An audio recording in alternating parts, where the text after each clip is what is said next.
1 minute. Waiting on slow stuff. I'll patch up some here.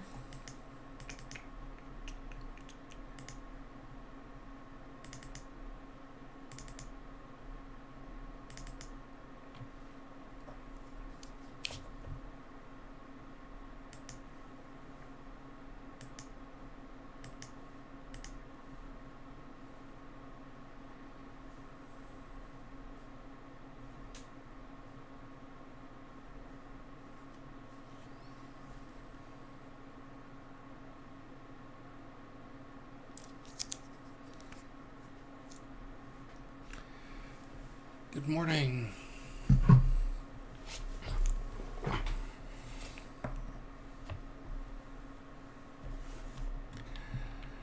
Good morning, iWacko.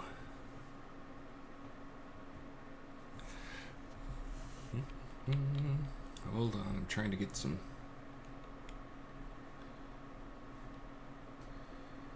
There we go.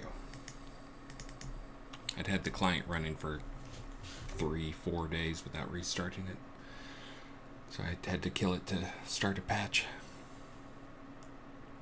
Hey, so this morning I did not start late or work late, in case you were wondering. I actually started at my usual time. I just didn't start streaming because I was doing some coding, behind the scenes coding. So the reason I was doing some coding was adding some new taming stuff. As I've mentioned before, I'm going to be adding some taming artifacts and a number of other taming things this release. So one of the ones that I'm also going to be adding is at least 2, maybe 4 new taming skills that'll give you guys ways to tune your pet if you want to level up some things. Good morning, Raxer Slays a lot. So these will be new skills for one will be to increase the movement speed of creatures.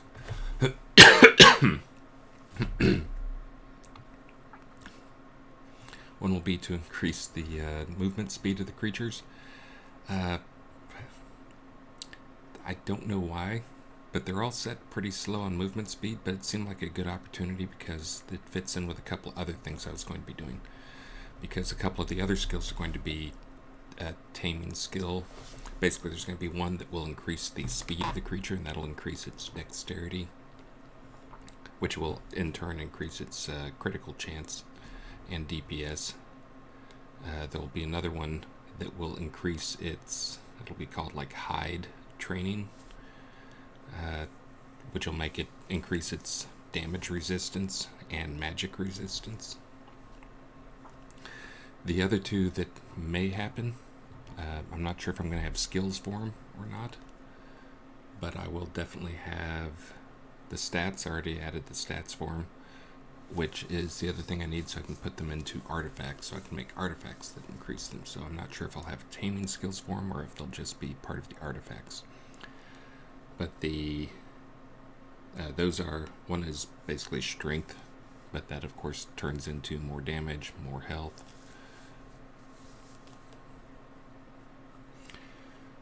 iWacko, I'll have to look into why buffing your pet doesn't currently work. I think that's how it's always been, but it seems people made it act or acting like this is something brand new, that it stopped working. I didn't think it ever worked.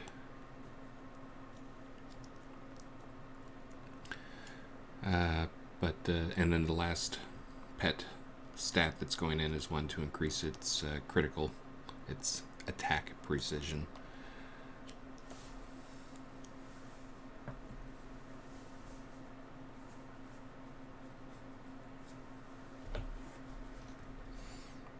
Hold on, patching up on things. Let's see. Oh, looks like I recovered down here.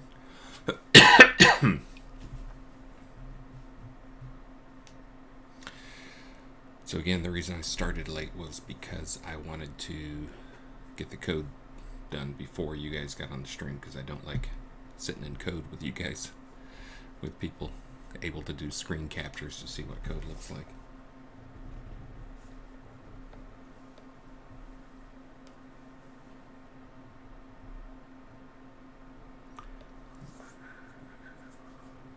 Oop, looks like I have a couple of patches way behind. This is on the client. I'm watching it update, because until the client gets done, I can't do the figure out what I'm going to give away. Actually, I can figure out what I'm going to give away. I'll do something easy.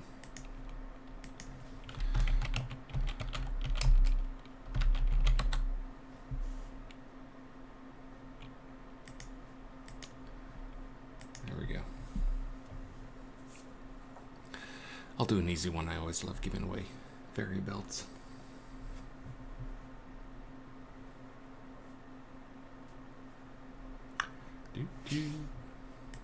And still patching up.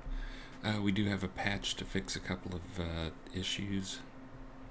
Should be going out this morning. I don't even remember what all issues. There was one that was a rapid spawn issue that was actually a scripting issue that had been around forever, but people just now noticed it. There's a place you could get a low-level creature to spawn really quickly. Like, basically it would instantly spawn because it was set up wrong. We looked at doing a server patch for that immediately, because a lot of people were freaked out about it and were panicking like it was some massive exploit, but it was actually had been around for a while. It just doesn't give that many rewards. Like, you'll still be better off going to upper tiers or something like that. So the people it would really help would be more the lobby type people, lower level people, and we're okay with them getting a little bit of an exploit. But for high level people, you'd still be better off going and doing a normal adventure scene. So we didn't worry about patching that on the server. We'll just push that out today. More importantly than that stuff, it could cause like some server issues in terms of generating a lot of load on the server. Because basically, as soon as you killed the creature, another one would spawn. But that'll be fixed in today's patch, and we'll just push that out as a normal patch.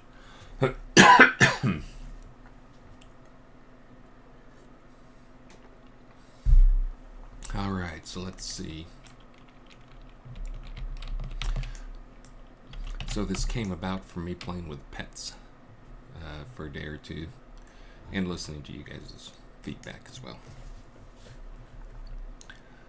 Let me get into game in the editor. Oh, also with the patch coming out, we should also have and actually I think these may be live already, the trophies for the deco contest. So anyone who competed in the deco contest, I'm going to try to mail you a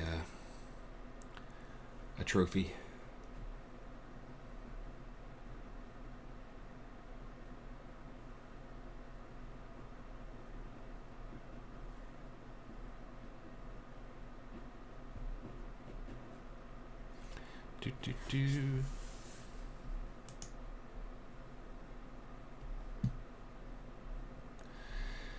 Yeah, and Anikito Monomoxos, also known as my Greek friend. Yeah, they're early in the game, and they basically, as soon as you kill them, they would respawn. And it was a dirty bit of a hack thing that somebody put in a long time ago, but had been there, but nobody had reported. Apparently people hadn't discovered it, and hadn't recognized it as a problem. It really, honestly, in terms of rewards, it's not a big problem. As I mentioned, the rewards you get from it were still significantly less than going to a real adventure scene, but the difference was you could have you're not my pet. Oh, I threw an instance of him in here. That's right. But you could have a low-level person who's doing it over and over again. It kind of, it's kind of broken gameplay. Looks buggy, but it doesn't really give that crazy rewards. It does add extra load on the server, but not anything huge.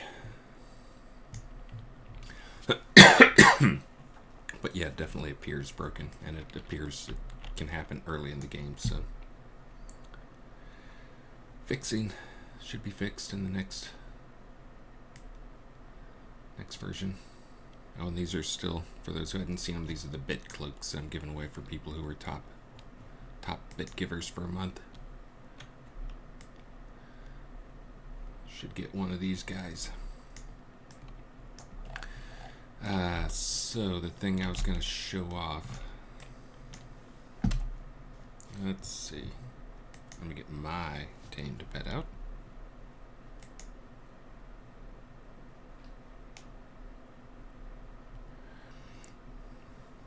Yeah, and that's kind of why it wasn't a big deal. Was it was an early game thing with really low level creatures, and guess what? You could kill 1,000 low level creatures an hour and it not be a problem in terms of rewards. And yeah, this had been around for a while, it just hadn't been reported.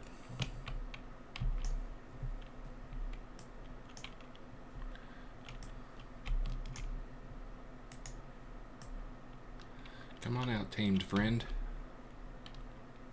Oh, you know what? He's not going to come out, I think, because this other guy's here.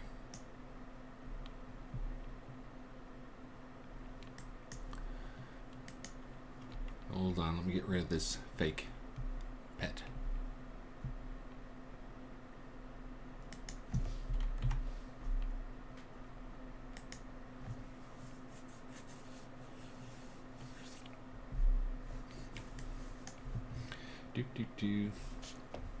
So again, the reason for adding these new skills is one, it gives tamers another thing that they can work on.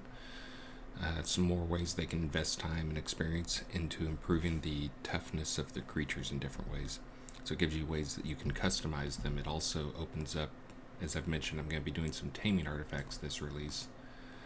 And by adding more stats that are related to taming, that gives me more flexibility in what I can do with the taming artifacts that I'll be adding.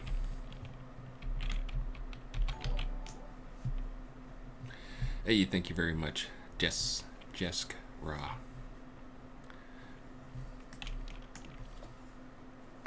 Thank you for these subs. Oh, and did I forget Soda Time Lord? I think that might have been, yeah, that was yesterday.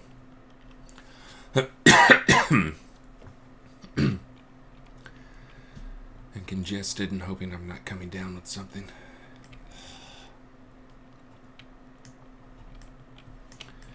We will see.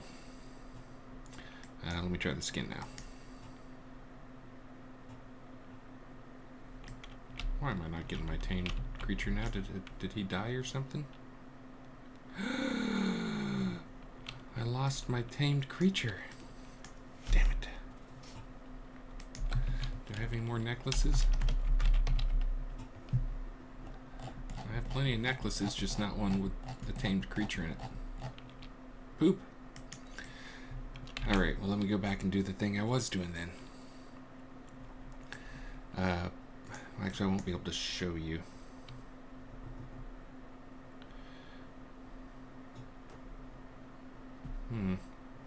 Yeah, I think this may just be a bug I introduced because I dropped instances of the tamed version into the scene.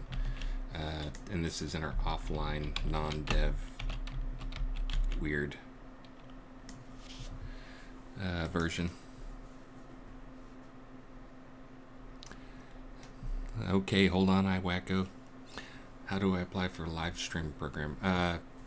Just start streaming, man. If you're streaming, again, the thing I usually look at, let me find it.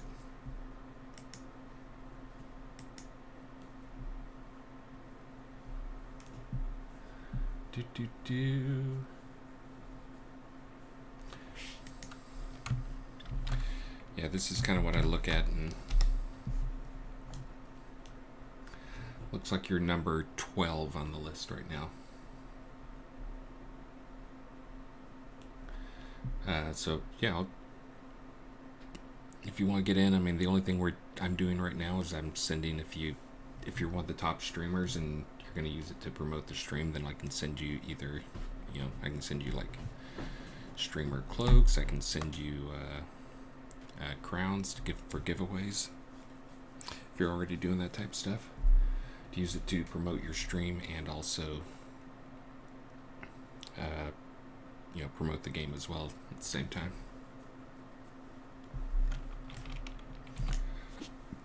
Alright, so foolishly I will not be able to get in there and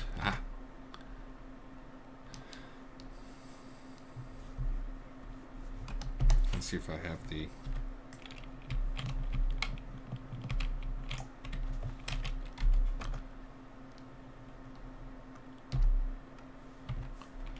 alright, something just broke in here because I'm not able to summon my tame or summon it at all. Or a version of it at all. So it looks like I'm probably not going to be able to show you too much here because I apparently screwed something up. I know, shocking, right? So can show off the stats of this guy here, at least so you can see the move speed on these guys has been 5. Hey, good morning, Wooftum. Hey, Wooftum, while you're here, I was going to ask you, I'm going to be sending out, later today, I'll be sending out a taming as I continue my re-engagement campaign stuff. I was going to send out a taming update, like make one focused on taming, or I was going to call out some of the stuff, but I was also going to link your videos in there. Mostly just letting you know your taming videos that I've shown before. In case you didn't know, we showed them on a stream a while back.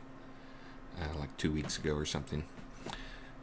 Just making sure you know in case you probably have it set up already, but setting up your like your YouTube account so you can get paid for videos. Because it will be going out.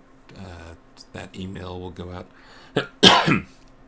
to around 140,000 people later today with links to your videos. So again, you get crazy low click-through on emails like that, but still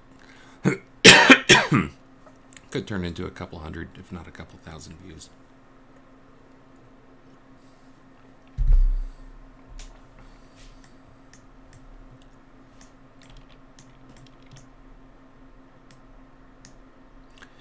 Let's see.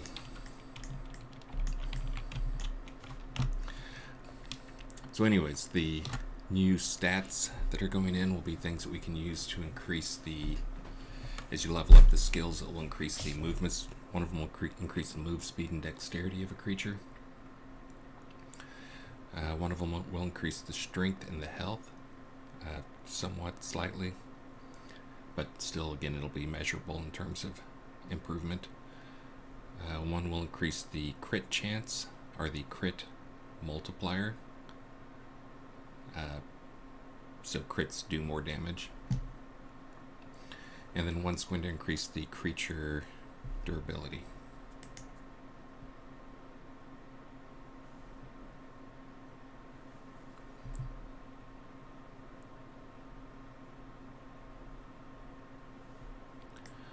Bleed through the plate armor or the cloak. Oh, you mean if I were wearing actual armor? I'm gonna go get some throw it on. Yeah, that's one of those if you watched me set up these cloaks the other day, you probably saw the pain and suffering of, the different, we have to have basically 5 different versions of the cloak to handle different armor types.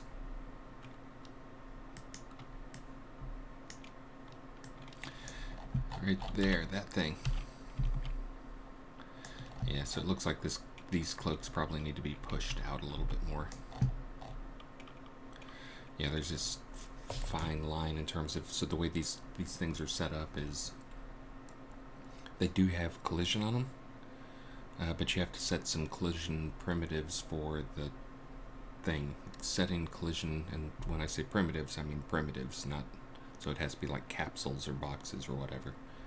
You can't just say, hey, here's a random mesh. Please don't collide with it. because with cloak, with the cloak, that basically be hundreds of collisions colliding, trying to do tests with collisions against your armor every frame. It would be really expensive.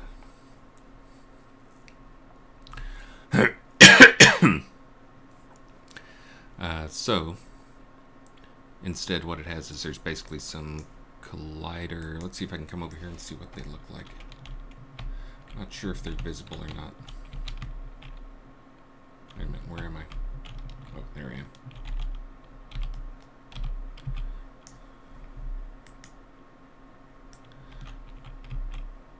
Yeah. So the way that the cloak works is if you have colliders at the top, it basically can cause serious problems, because you have to imagine like the cloak is, like imagine if the cloak were a whip, and basically if you had colliders at the top bumping into it that were moving based on non-physics methods, which means that they're just being animated. So basically there's some instantaneous reasons.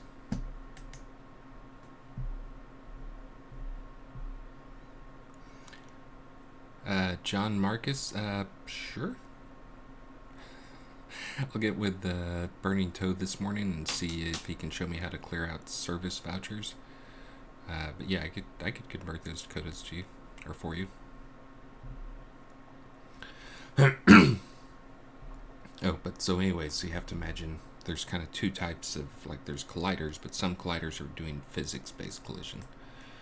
That's what the cloth sim does. It tries to simulate reality, tries to simulate physics. But then if you have colliders, there's some colliders that are attached to animation, so when they move, they basically, they don't care about physics. They were animated. Here's what they're going to do. So you have these colliders, and it's like they can pop. Obviously a real person couldn't do what a character in game can do with like nearly instantaneous turning and all that. But if you had that, if we use colliders at the top of the cloak, if we use colliders here at the top of the cloak, the way we do down here at the bottom of the cloak, then the cloak, you get into a problem is that's like the attach point up at the top, and it'd basically be like a whip, and you're cracking the whip, and it can cause some crazy physics anomalies that show up lower in the cloak. For the top part of the cloak,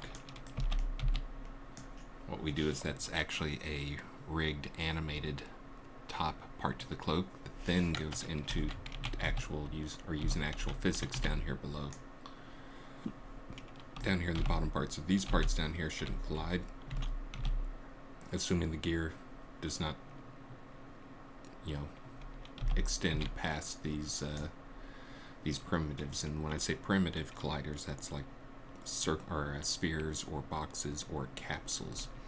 Those are primitive. So you can see this is the definition for the primitives for our character for the cloak collision.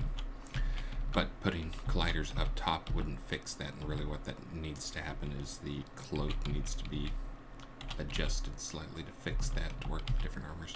But that's when people talk about like, hey, why don't you add some more armor? Why don't you add this, that, or the other thing? And that's, we try to, whenever we can, we try to avoid adding new armor stuff because of this type of reason. Is it's just one more, like, you can make cool armor, but then it collides with cloaks.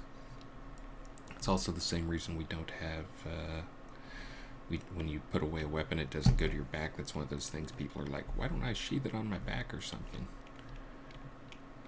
And that, again, that's the same reason why it's a lot of work. We have a lot of these things that are some design decisions, like that one, for instance, they end up being not like a one-time cost. They end up being a multiplier or a addition for every time we change something in game. So those are the things we try to avoid as a small team, because it can, it piles up and ends up bogging down all production to have just like little simple things.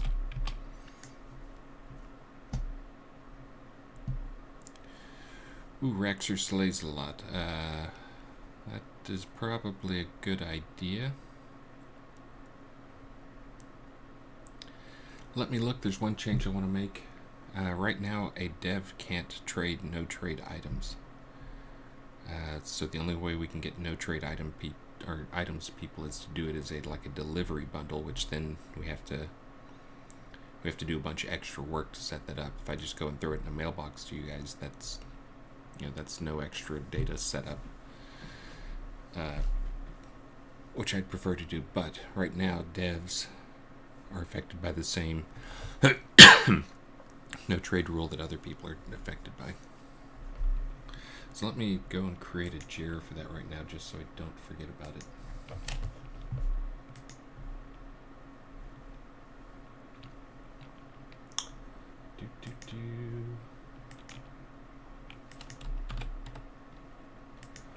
All right.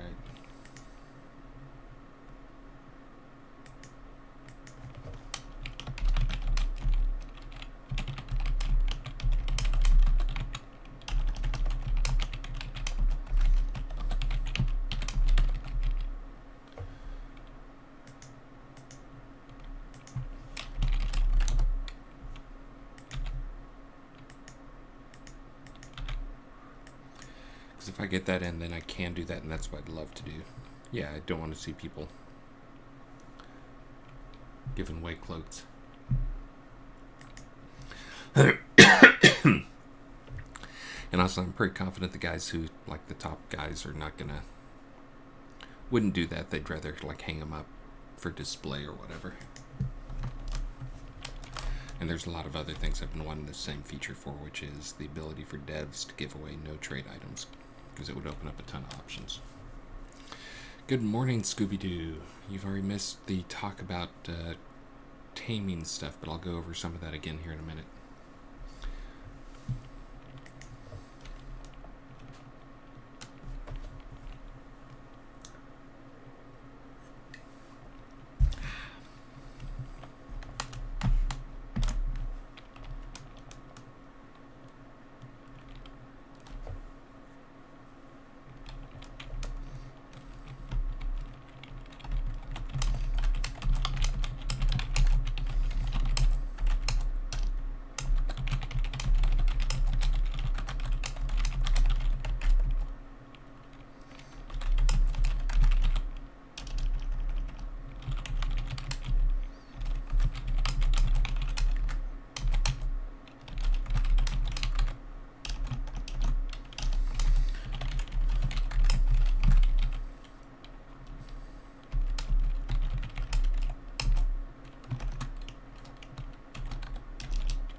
Yeah, so that's another thing that I'll bring up at the meeting today, which is as soon as something goes to no trade right now, that means you can't place it on a lot. But we talked about it, and that was a decision that someone on the team made that was just a bad decision that I think we can fix, so people can place. We already have the concept of ownership of items on lots. We just need to fix it so you can place no trade items, and item ownership is strictly enforced, which, again, that's voluntary.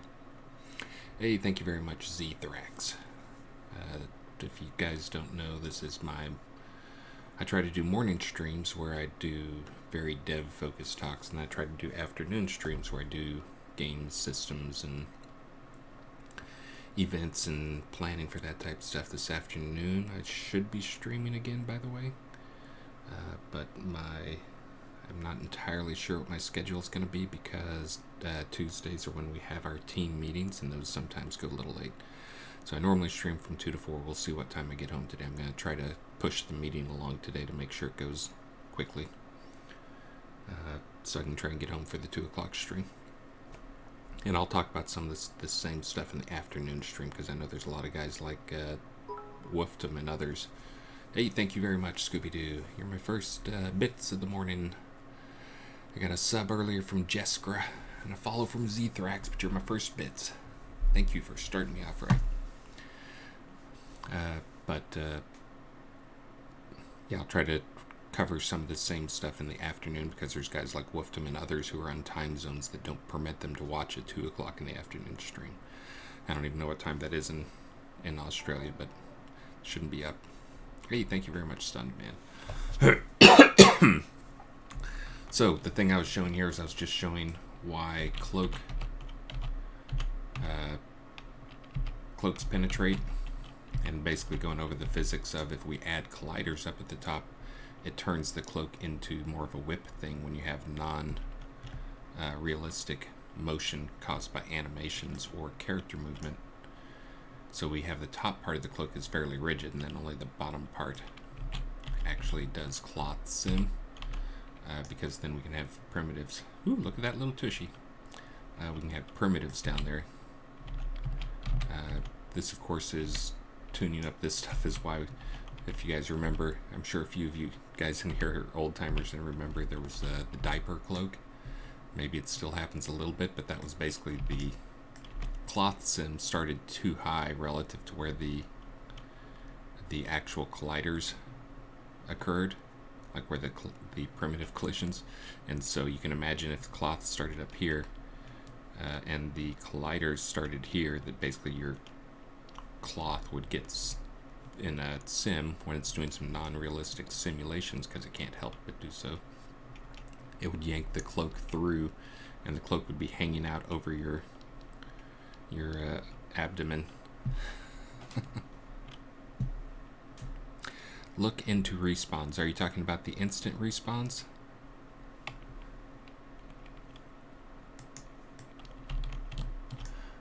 But that's why there's a few types of armors that have penetrations. We just need to go back and take a look at those and fix a few instances of those.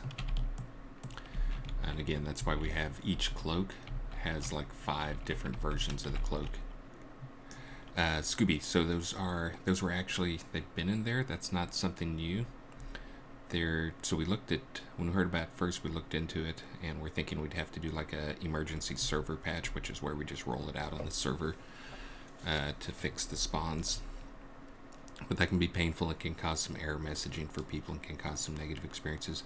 We looked at the actual experience and gold people were receiving from it, and you get to kill a lot of stuff, and it looks buggy, which we want to fix because it is early game is where those things occur. But because they're early game, the actual experience you can gain from it is not that much.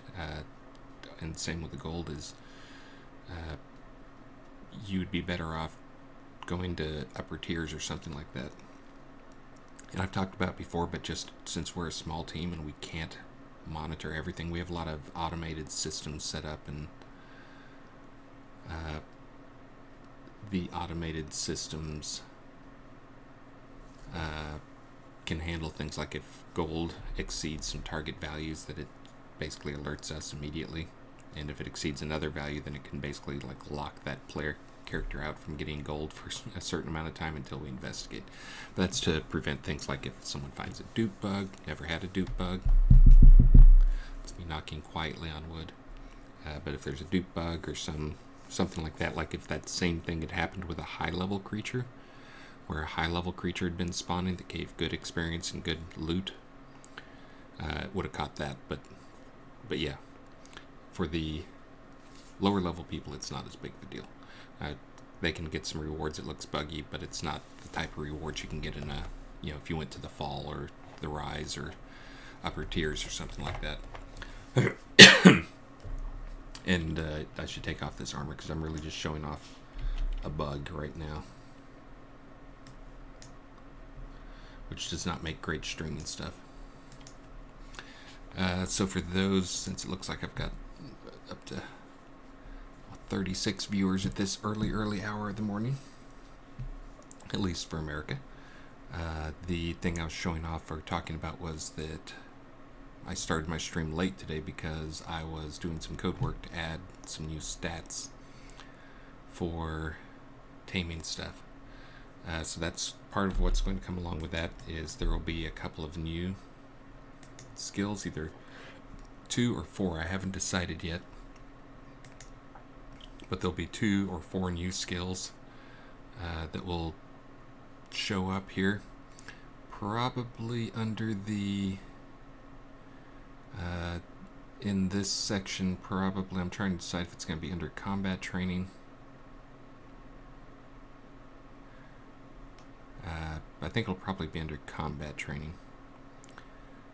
But again, these will be passive skills that will increase the move speed of your creature. Move speed and dex of your creature will be one. Strength and health will be another. Damage resistance and max magic resistance will be another one. And then attack precision, which will just basically equates to critical hit multiplier. But basically with those 4 things, it'll be another way that you guys can spend some time. Okay, I guess Scooby liked the sound of that. But those will be another way you guys can both customize and spend time improving your creatures. And obviously, if I'm adding stats to increase stats on your creature, I'm not taking things away. Your creature's going to be tougher after that. So again, it'll give you a way that you guys can, through the investment of more time and more experience, you can make your creatures even tougher than they are right now. So the other thing I still plan on doing, hopefully this release, is getting out some more tier 15, some obsidian bear destroyers. Getting some equivalents for those in a few other categories, so you don't have to have a obsidian bear. Trying not to force everybody to use that.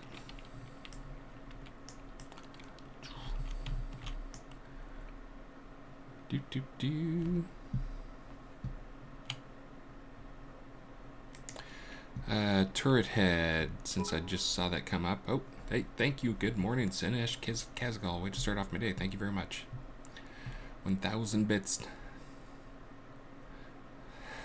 I like your little emote that goes with it. Seems good. Again, thank you. And again, thanks, Scooby. So the... Oh, now I lost what I was thinking about. But anyways, those skills will appear in here. They will increase the toughness of the creature. They'll probably be 2 tiers, so you'll have to...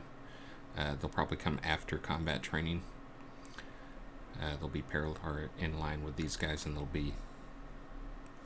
If I do 4, it'll be 2 wide, and then you'll have to get those up to a certain level to get the ones below them. But yeah, I still hope to get the... I think the Barghest is what it's going to be called. The high-level wolf, high-level scorpion, higher-level scorpion, and the high-level spider is kind of my goal. So that may be tomorrow morning stream, is adding some of those. I also did confirm with Beezus, that he's going to have the dragon ready, the baby dragon ready for this release.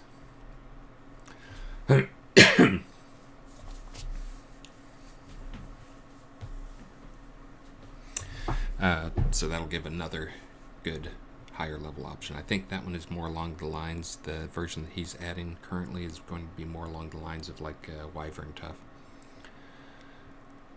But Wyverns are getting tougher. I think the changes they made last release helped some. They're still not Obsidian Destroyer tough, but I think they have some good uses. But let's see. So, let's see if there's anything here I can show you. I think I can probably show you some...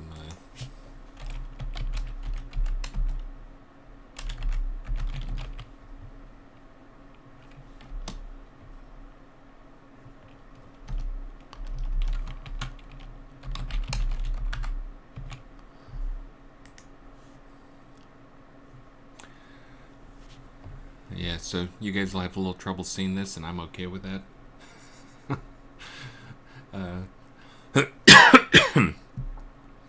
But this is, we have some different things that we do, but this is where I'm going to be adding, updating things that we keep, some innates that we can apply to entire packages, categories of things. So this is the taming innates. You can see this is where we set some of the very base stats that we want to update, change, improve, whatever we want to do for creatures. But this is where I'll be adding in some of the new stuff that'll go in there that'll be stats that get applied. Let me see if I can get this to a place where you can see it a little better. Yeah, you can see like the base thing is they get their, when your taming skills get applied right now, those are basically doing is they increase the creature level. And then we have a lot of different things that get changed based off the creature level. So like, for instance, it gets a health buff that is health plus adventure level times 2. So if you've got a 100 level creature, that means it gets 200 extra health. But that is in addition to just the base creature level. They use the same health calculations that players do, all monsters do. For better or worse, that's they do. We regret that choice occasionally, and we do have a way we could fix it. We just haven't wanted to go invest the time to do it just because it's not that big of a deal. But wanting to change basically the creature health formula to be more exponential, slightly more exponential than the players, the real reason. And yes, there is a raffle going on. Should probably give it away. As most people who've watched the stream know, my morning is largely I work in the morning from 4 until 6, and then at 6 I have to get Maxine ready. So here in a little while I'm going to have to go get Maxine ready.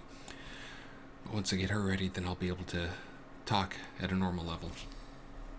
So I can yell at you guys. Rawr. So let's see. I'm going to do some skill setup here, but I'm trying to think what else. Oh, the other reason I forgot to mention that I'm going with this route of adding a few new skills. I'm adding some more stats. Scooby-Doo, I may be able to get that in this release. My plan, in case you hadn't heard, was that basically the life tree pet will be like you basically summon a healing Ankh. Oh, I know. I've got two things here. One was pet taunts, and then the other was the getting back to the other reason to add stats. I'll do the stats first. So back to pet taming again as I jump around and get distracted. Back to pet taming. So the other reason I'm adding these stats in. One is so I can expose them in skills and let you guys have some more control in leveling up your creature in more ways you can level up your creature. But the other reason is I'm going to be adding some pet artifacts, and I was actually looking, looking to pet artifacts, and there's some things I can do. Earlier we just didn't have that many knobs on the.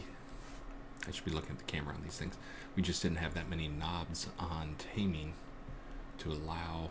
Like there wasn't that much pet artifacts would be able to do. So by adding these new stats that impact things in taming and pet taming, it allows me to do some more interesting things with pet artifacts. And usually when I add these stats, I try to add, like I come up with a whole batch of them because they're kind of a pain in the butt. They're one of these things where I have to change code in about 10 different places and make sure and handle the cases and define how it casts and define. Like when you mouse over it, what it shows, and is it a 0 to 1, or is positive value for it good, or is positive bad? All those things that affect it. Like when you do a mouse over on something, you see the stats. So it knows things like, hey, sometimes like a -5 is a bad thing, sometimes -5 is a good thing. So anyway, that's why I'm setting up a bunch of them. But those are now now that I have those in place, I can use those to create some more interesting pet artifacts. Now again, next week is when I'm planning on doing a bunch of itemization stuff, and I'm going to try to get in a bunch of pet artifacts. Let's see, so taunt. So taunt was something that was opened up last release, that we can actually have it be something more variable. So I'm actually going to be doing that this release as well. In fact, I could go do that now, I guess. But making it so pets right now, they don't really have a taunt. Many of the creatures are going to get a taunt, but they'll be variable based on the creature and the creature level. That was kind of the problem before, was aggro was a very static thing. Like if a level 10 creature hit you with its attack, it would do 10 aggro, and if a level 100 creature hits you with its attack, it'd do 10 aggro. There was a bonus amount that was set for the damage that it did, so every 4 points of damage you did, or it did, would generate another point of aggro, but that's still not that much aggro. So we last release, we got it so we can define formulas, which is kind of how we do things, is we either have a static field or we have a formula field. So we moved it to be a formula field so we can enter a formula into it. So I can do things like, say, its aggro is 20 plus the adventure level of the thing. And actually that's one I could also open up to you guys and make it another thing to give you one more skill, which is creature taunt.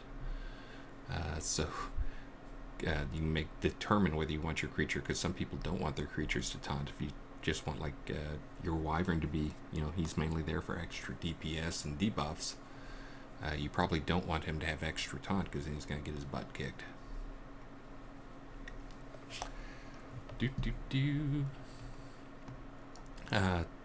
Let's see, so that's player taunt. So now back to the life pet. So the life pet, it's one of those tough ones, because again, the life skill tree is one of those where it's pretty passive skill unless you're going after undead or whatever.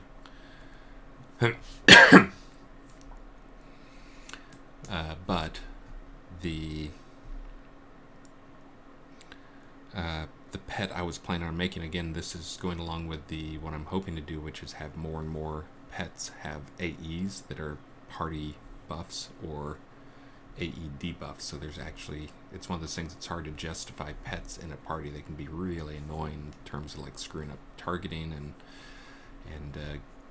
attacking things they're not supposed to be attacking. So in parties that people tend to try to avoid having them around unless they're just short on people. But so I'm trying to get more reasons to have pets, allow pets in parties, and one of them is going to be the AE effects that go on creatures. So I'm probably going to try to set up some of those this release, but maybe this is a good chance. Zodrat, I'm actually going to be giving fire mages a slight buff this release, so I do hate them, but they've been neglected for a little too long, so I'm going to be trying to get to them. They're going to be getting at least a fireball buff, and they might be getting some ice counters as well. But so the plan for the mage pet is less of a pet. It's not an attack pet. It is actually going to be a summon, an Ankh that does not move.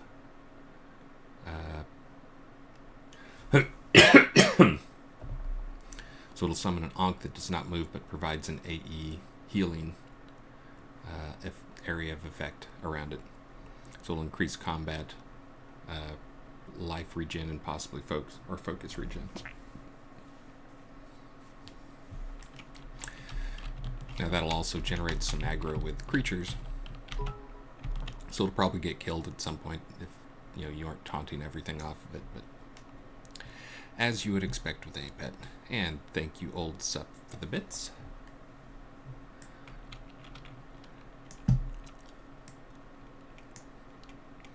Sorry if I keep looking down here. Since I have my phone here, my wife is having a text conversation that I'm CC'd on with one of our neighbors that's been going on since 5 o'clock this morning when she got up. The other parent is a new parent. I've got a younger one, so totally getting up early. Alright, so I think I'm going to go and do the... I think I'm going to have to add the taunt. I add the pet taunt. Gaming taunt.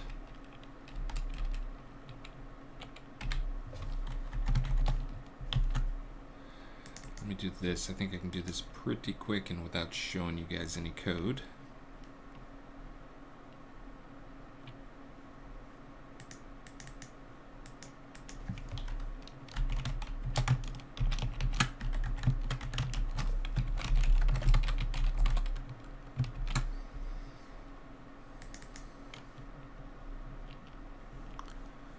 do, do.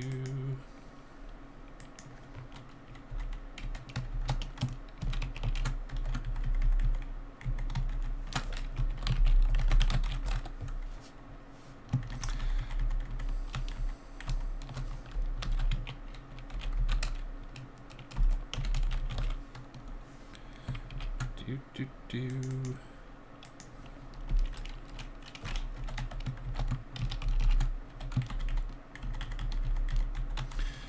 Almost done.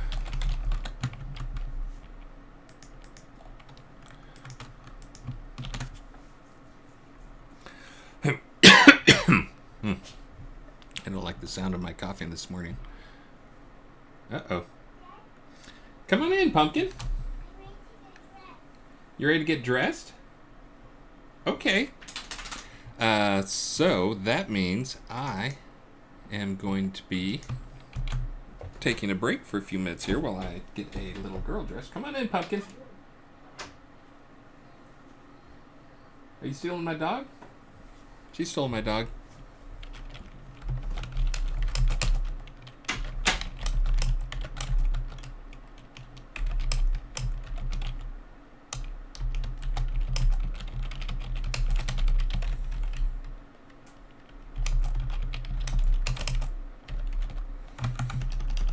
Hold on, I'm adding a note.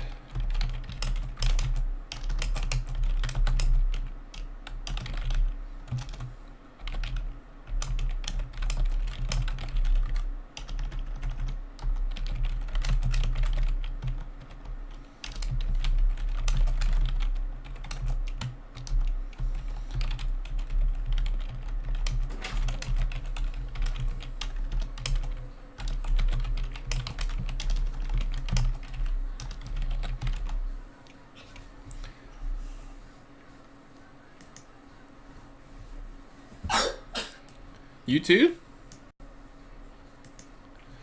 There we go. Let me do that. Let me find a better... I don't know if I'm going to have a better backdrop. Let me do... I don't know. This will be fine. Oh, I hear the "What does the fox say" going on in there. She chooses her own alarm. And so she chooses like kids channels, and this is one of the songs that comes up on the kids channel. Is a kids version of "What Does the Fox Say," which she really likes because we have a fox that lives in our backyard that is like really friendly. He doesn't let you pet him or anything. We don't try to, but he will stand there and like look at you and like sit down and look at you. Got some really good photos of him a while back. All right, but somebody... Hey, Maxine, you want to stand up and say hi to people, and we'll get you dressed. But I'll be back to do some of the add the pet stuff. I think I've got the pet taunt. I just got that added, the stat for it, which is one more thing we can have. So you can have items that give your pet extra taunt ability, or a skill that gives your pet extra taunt abilities. But I'll probably add those new skills when I get back, and then I will go and update the pet taunt, so that the pet taunt is actually meaningful and varied by creature. What's that look for? Are you trying to get on camera? You want to say good morning to people?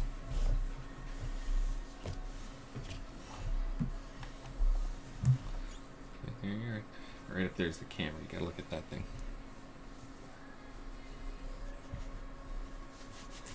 Anyways, I am going to go get this little one ready. And the good news is when I get back from that means that she is off to school.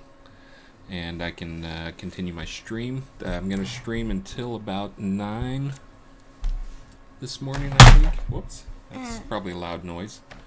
I'm going to stream until about 9 o'clock this morning. So I've got to stop at 9 so I can go shower and get ready for the team meeting, which is at 10:30 this morning. So I will be... Don't do that. It's almost like you're doing it on purpose. But anyways, I'll be back in a little bit. I'm going to have to mute you guys. If you want to, you can hang out on the stream. Or you can bail. Oh, let me do... I didn't do the giveaway. Let's do the giveaway, Pumpkin. You ready to do the giveaway? Let's do the giveaway, and then I'll put up a big prize for when I come back from the giveaway. Oh, hold on. That means I need to get in game so I can find a big prize. Hold on. Wait for it.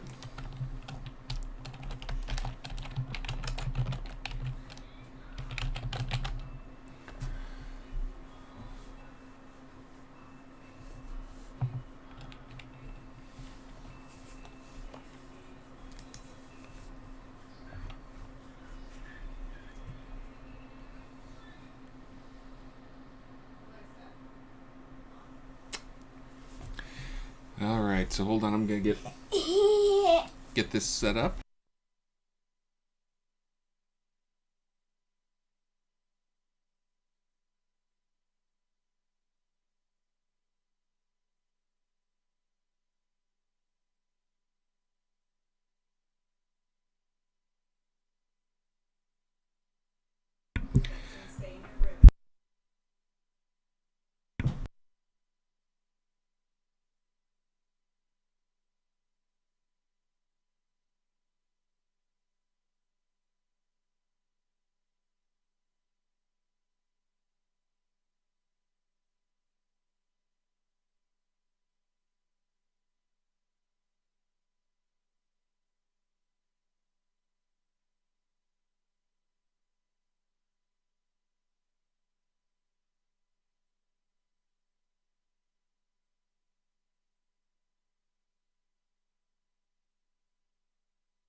There we go. Now I've got sound again.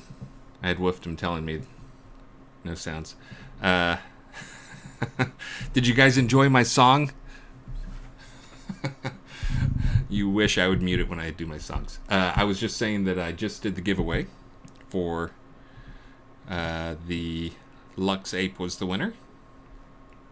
I'll get that the fairy belt to you. The next one up is the Haunted Gothic Village Inn. I'm going to try to give that away around 7. I should be back before then, but 7 o'clock's target for that, so if you want to hang out, feel free, and I will do that giveaway when I get back. You can just leave me running in the background. Again, I don't know what time I'm going to be back. It all depends on how quickly Maxine and her mom get ready for school. Oh, Maxine's just down here playing with Mojito right now. Maxine, you're also on camera when you're down there. Did you know that? I can't really see you right now, but there.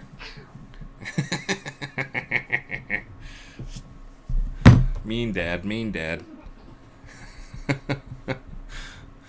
All right, I'm gonna get off and go get Maxine ready. We'll check back with you guys in a while, and then I'm gonna do some more taming stuff. And oh, I didn't hide Unity there, so you can actually see.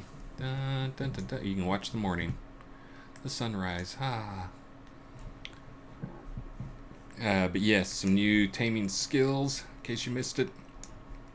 Some new tamed creatures, and some new tamed artifacts coming for our 66. Already did the tech work for him before I started streaming this morning. So I will be probably creating these skills when I get back. Again, as my morning stream is I'm actually working. I just happen to be streaming at the same time thing. So I'm going to mute the microphone here for a little while, and I will be back in a bit after I get Maxine ready.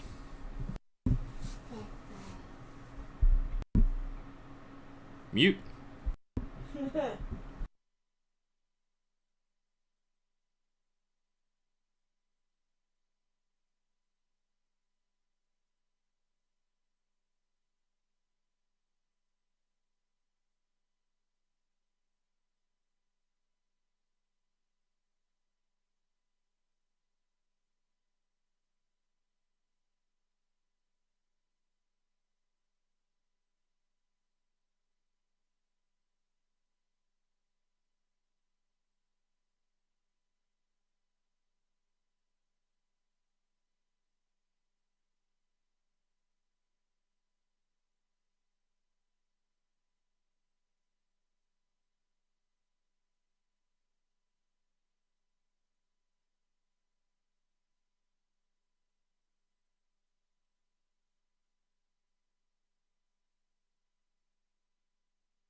Whew.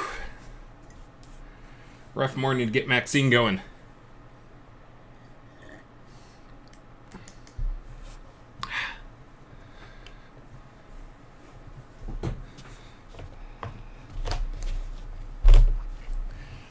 Whew. And I'll get a call from her here shortly. She was crying on the way out the door. She did not want to go. Oh, speaking of not wanting to go. Oh, and my doggy cam got knocked down by a small child. Get that set back up.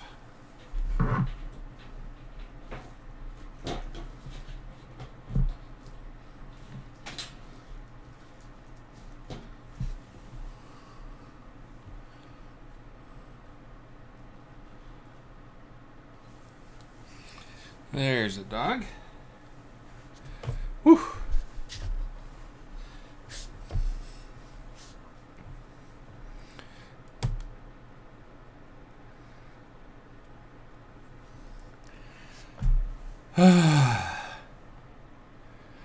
All right.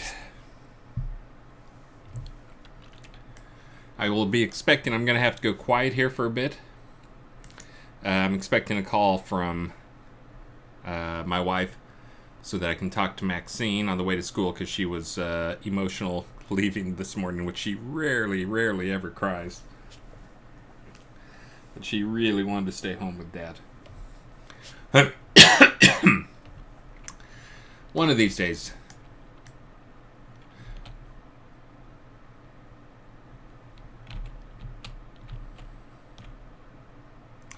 Do do do do do do do do do do do do do do do do.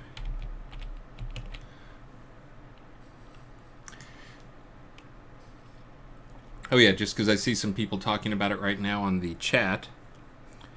The light stuff, of course, you can. If you're new to the game, you can always turn up your brightness. Looks like mine's at minimal. But the other thing is, I'm going to have to talk to my wife for a second now. Hold on.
All right, sorry, just talking to the Maxine, who had a little bit of a rough morning.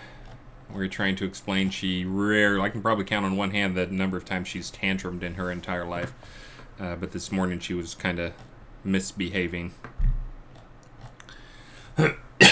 Very un-Maxine-like, so we were having a talk with her to make sure she understood that the result of her tantruming is she's not going to get to play with her iPad.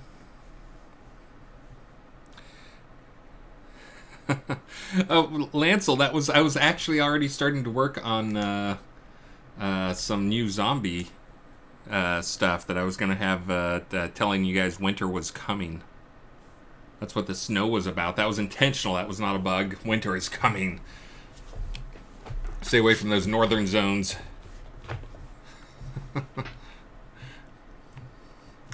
Yes, Maxine was actually sad this morning because when we get up early, we go and we watch one episode of the Clone Wars.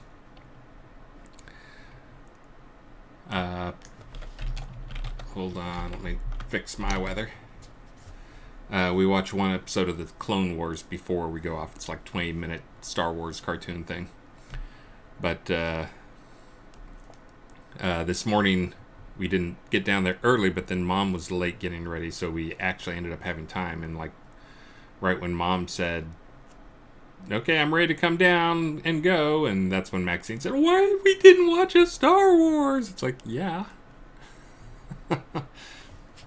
Yeah, so that's Clone Wars is what we're watching. She enjoys it. We're kind of getting to the part here where Anakin gets a little dark. It's a little darker every episode, so I think we're like on season 3. It's getting a little darker. And good morning to all of you. Oh, so let's talk about taming stuff. Let's see. So for those who missed it, looks like I got 60 viewers now, so got a few more viewers going on. First off, good morning to you all. Second off, I did some work on taming. I started my stream a little late this morning because I spent about an hour and a half doing some coding that I don't like to do coding in front of you guys for multiple reasons. One, because it's embarrassing when you make stupid mistakes, but two, far more importantly, I don't want to have you guys seeing all the code stuff and seeing how things work. The guts of things. Yeah, so anyway, so I did that coding before, but I actually have 5 stats I've added now, so there's 5 new taming related stats. These are used for there are 2 reasons I wanted to add them. One is taming is going to get a few more skills.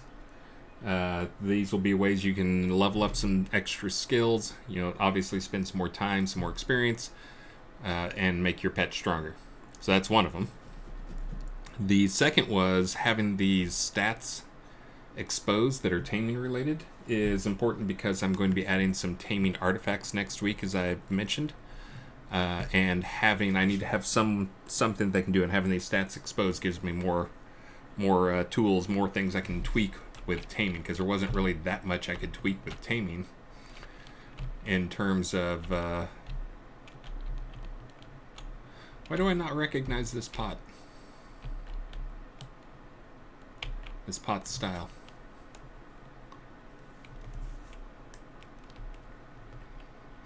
Oh, but anyway, so having more taming stats available means there's a lot more I can do with taming artifacts and adding taming items.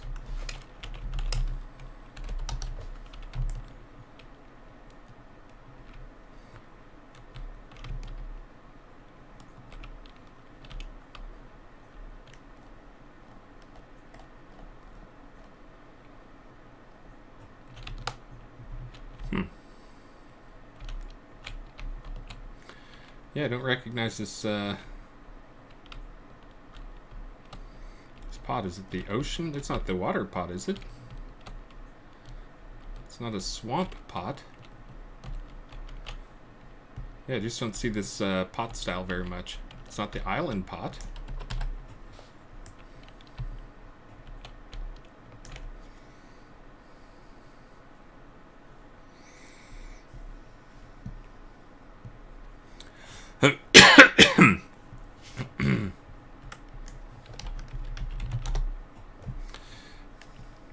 It's just the Forest Metropolis pot, but I didn't think this was, I didn't think we had one that wasn't the water-facing type. I guess we have to have the inland types. Yeah, I just didn't remember a pot that had a big river like this across it.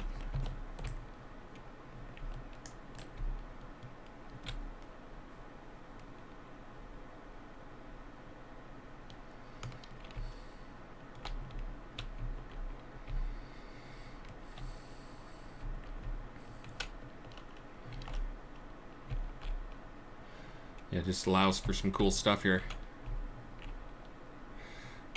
For those who don't know, if you have a pot and you want to modify a template or whatever, you're welcome to do so. I think we usually charge, what was it, like a $25 fee or whatever, because it takes some organizing and some stuff.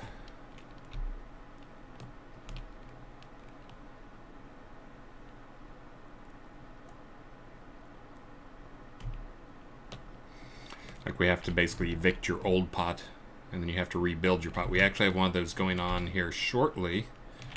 That we have a group that is going to be rebuilding one of their pots. And I'm probably going to do a little live streaming on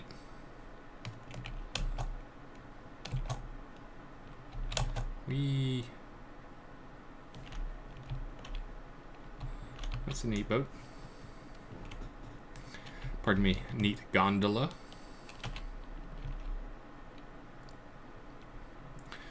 Fishing merchant. How about that weather? Anyways, so back to some taming stuff. Actually just came to this box. I wanted a better backdrop while I was AFK. But in terms of the taming stuff, the other thing I'm about to do, which I think I'll probably do here on the stream, is do some work on the taunting for different creatures. So that different creatures taunt in different ways. Again, before it was kind of a static thing, but now we actually have a little more control over it. We can do formulas for things, for the taunting values. So I can make different creatures taunt at different levels.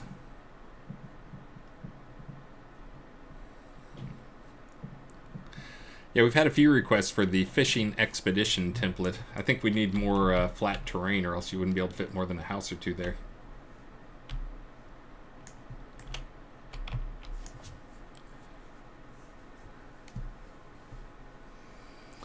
Update my title. Uh-oh, what does my title say? Does my title say something stupid? I thought I changed it before I came on. Oh, it says, what is this Sunday stream? What? That's the software, the Stream OBS. If I forget to change it there, it doesn't always take the update from the stream information. There we go. Hopefully it's fixed now. But yeah, if I forget to update it when I start OBS, in OBS, it blows away what's on Twitch itself. Whew.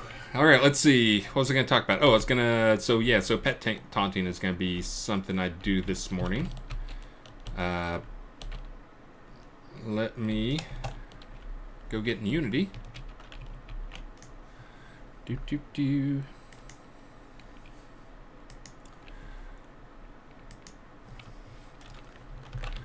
Bear tame.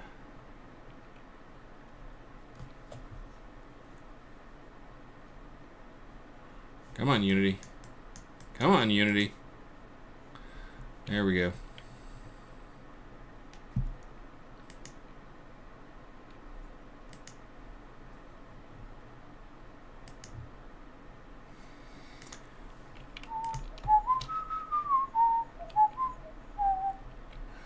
So I think I'm going to start.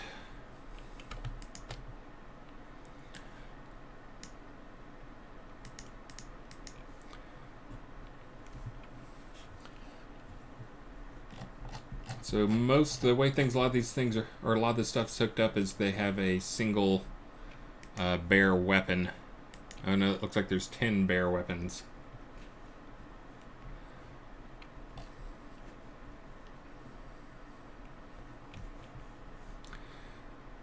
Let's see.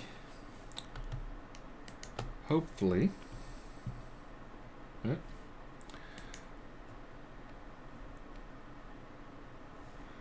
So the bear weapon, though, defines the tamed bear attack. That's what I really want to get to, is where the attack skills are. Here we go.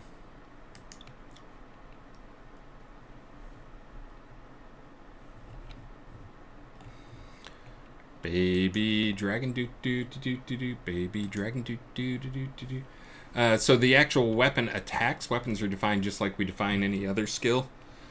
They have some special properties to them, though. But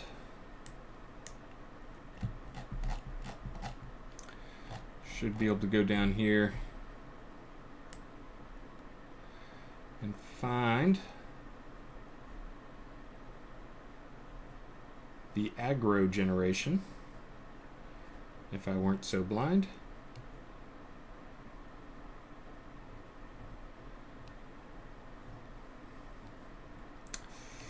There we go, right there.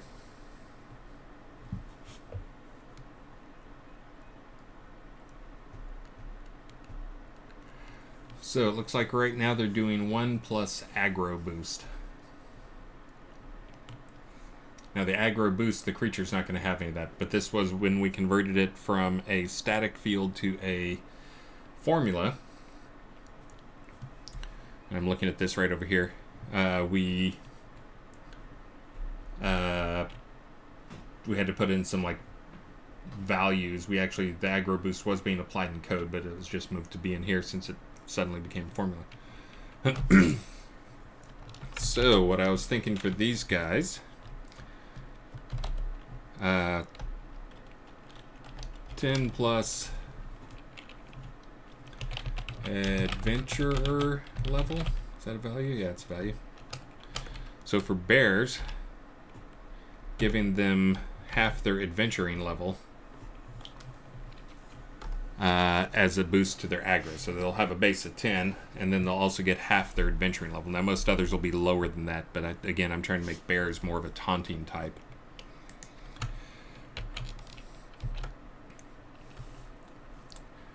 So that would mean if you had like an obsidian destroyer, I think that would give you, and like you're pretty high level with it, that'd give you like, instead of having 15 aggro, it would have like 75 aggro. And then that's in addition to the damage it would be doing. Yes, bear with me. Let's see.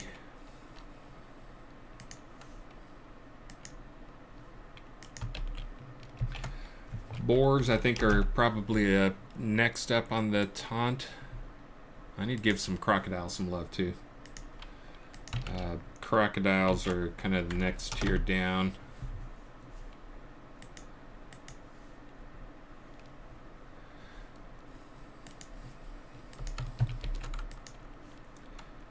And this is for the mimic attack. It's going to be even lower down. I think about 0.2 is where the normal creatures will be.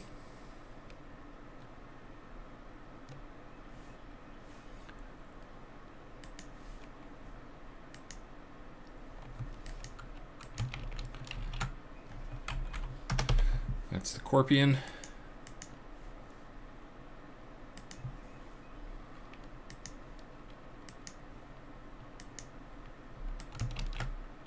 This is the spider. Now spiders get some extra aggro stuff, so again they're going to be lower on the list.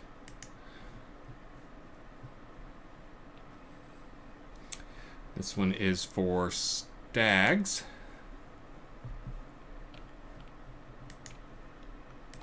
And now bears will also be higher on the list right now, at least, because they are the highest level tamed pet. If you have an obsidian destroyer bear, it should do much better at aggroing.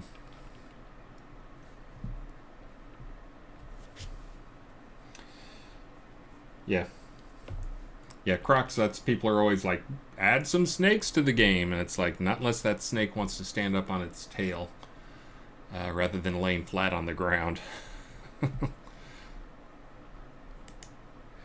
Shift PC, that's actually, I'll talk about that in just a second. I talked about it a little bit earlier this morning. But yes, I know some of you people do not get up at 5 o'clock. Wimps. hold on. This is for the stags. I'm going to say stags are pretty decent. Hey, Sinesh Kazagal, thank you very much for hanging with me. Oh, crap. I was supposed to do the giveaway. Let me finish these last two creatures, and then I'm going to do the giveaway to reward those people silly enough to stay on the stream while I took care of Maxine. This one is for wolves. They're going to be up there a little bit, but they're going to turn into more of a DPS type thing. Oh, hold on. I'm getting a call from the wife. Let me see what she has to say.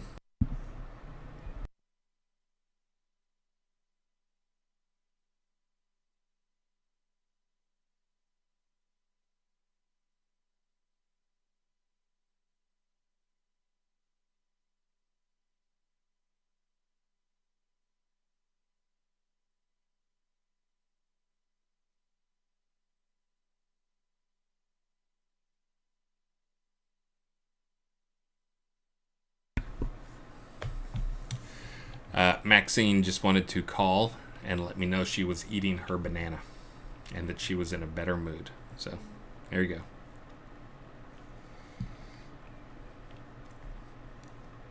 Yeah, it's funny I mentioned the snakes standing on net. I've been looking at all the different packages, animal creature packages available in the Unreal store, the Unity store, Turbo Squid, just various places around the internet. And I found a couple of different snake models where it's like a cobra, but it's practically like just standing up on its tail, very vertical.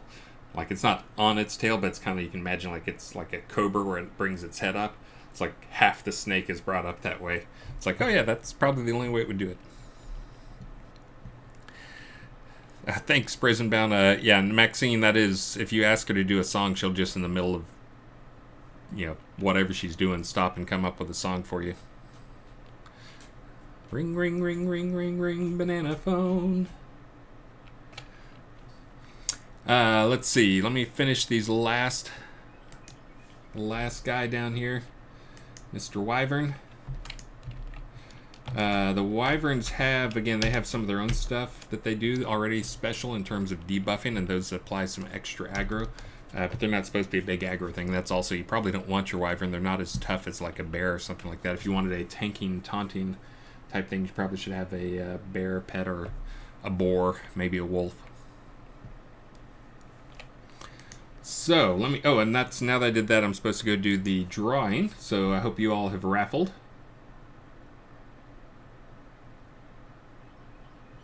I'm not seeing any raffling. No raffling. Okay, I'm assuming you've all raffled. It looks like I've probably got 60 people in here and I've got like 70 on the stream, so I'm going to call that good enough. So here we go. No baffling. Oh, man, Synthetic 9, you got in at the last second there. I think you guys, other guys are in there. I'll open up another one immediately after this. Winner is Dust Rider. Hey, Cleo dude, raiding with a party of 2. Welcome aboard. Hopefully I can pay you guys back afterwards. Dust Rider, you will have to tell me your name. In-game. If you are not in-game, if you do not have a player in-game, go make one so I can give you a thing. Dust Rider Lone Wolf. Let me take care of that. Let's see if I can find a mailbox around here. Don't see one. I may have to go back to my boring old hub. Load level the hub. Hold on.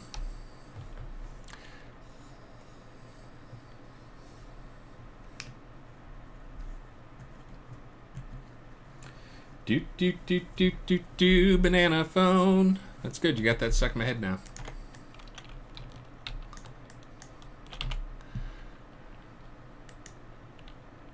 Oh, I got 2 emails.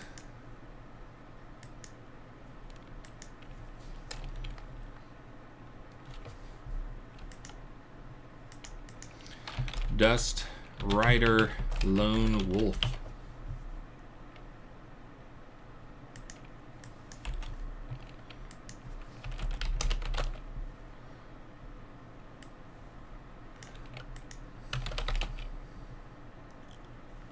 Is that the right one? Did I do the right one? I think I did the right one. Bam. All right, let's see what else we got here. Hey, Jacob von Buckham. Thank you very much. Let's see. A giant lich statue. That's kind of neat. Let's see.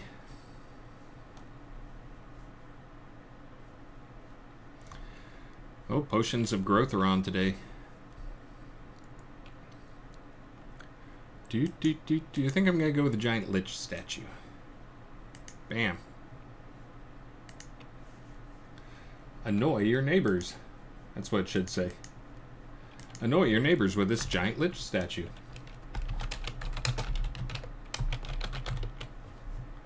Open giveaway.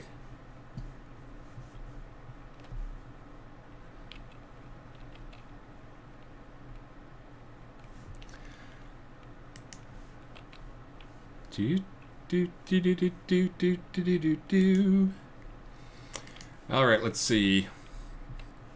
So, I've now adjusted the base aggro for all those creatures. They should, and again, it is from bear on up. Bear is the top, highest aggroing creature. Boar being the second. You know what? Actually, I think boar should probably be about the same as bear. I mean, boar is kind of another very tanky type high hit point health or high hit point pet. I'm gonna move it back up. I'm gonna move it to the same level as the other guy, as the bear. Not that you guys can see what I'm doing, but so next up we have some tamed innates. Tame innate. There we go. I'm going to be working on these guys a little bit. Again, this is something you probably won't be able to see, and I am okay with that. So what I'm doing with these is I've now got some stats,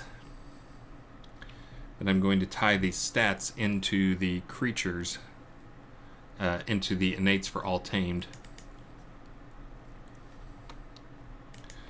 So let's see. First up I have taming damage resistance. So let's do 6.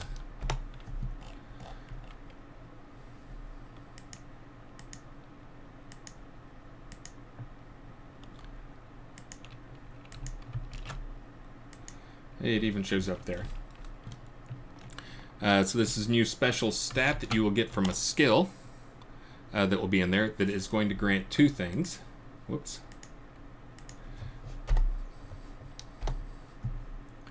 One is it will grant some additional damage resistance. And then the other thing is it's going to grant some magic resistance. Which magic resistance means that it blocks all types of magics, not just any one type. Actually, I think magic resistance does not stop chaos magic, so.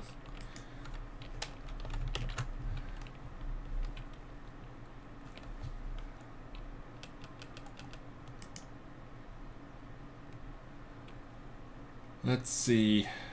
Oh wait, we don't want to affect damage. That's the stat it's actually going to affect. That should be damage resistance. And down here we got magic resistance, and then the thing we want to change is we want to make it so taming damage resistance. So that is a 0 to 1 stat. Although actually I could just make it actually be the value, and then like you get 20 magic resist, 20 damage resist. I think that's what I'm gonna do. I can just go adjust that to be a float rather than a 0 to 1 float. So that skill, it will not translate. It'll probably give you 0.2 points of extra damage resist and 0.2 points of extra magic resist per point you get in that skill. That skill will be coming up soon. Let's see. And let me do one more here. Just want to make sure.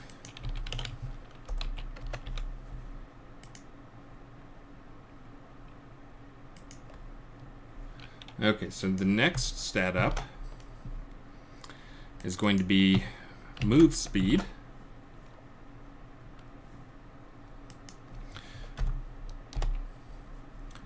So move speed is going to affect dexterity.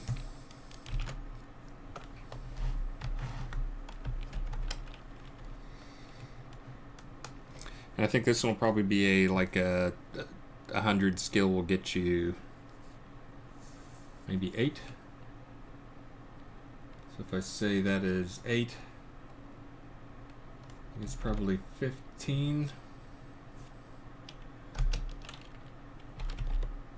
Do 12.5. So that way if you get the skill to 100, it'll give your creature another 100 points of dex, which is pretty significant in terms of it avoiding hits and it hitting things that have a high dexterity, and also its crit chance. Although they're not ranged, so the crit chance modifier for it will be pretty small. So then the other one is move speed. And I'm going to have that be a 1-to-1 on that. So the move speed will be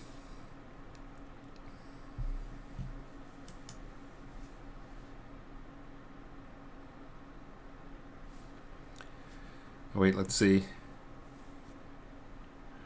Oh, Synthetic 9. Oh, the scavenger hunt. Yes, I need to go remove that from the message of the day. Thanks for the reminder for that part. If they haven't started by now, they're probably out of the running. Sounds like 2 people are very close.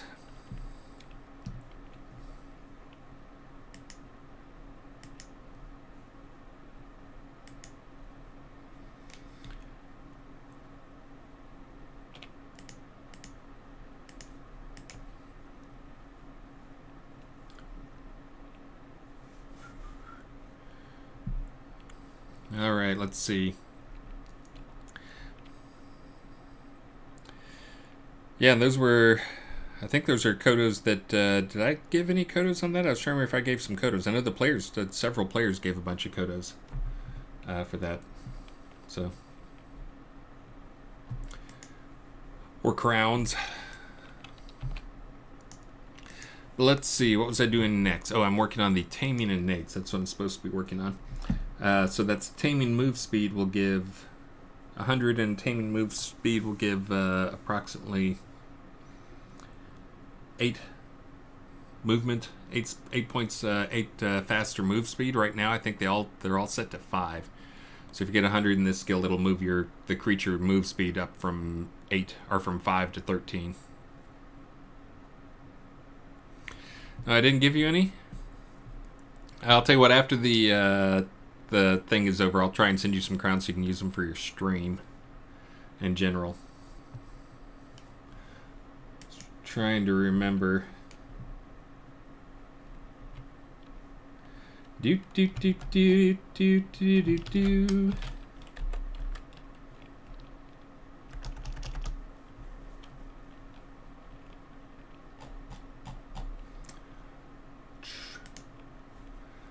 Let's see, so we got taming move speed, so that's now done.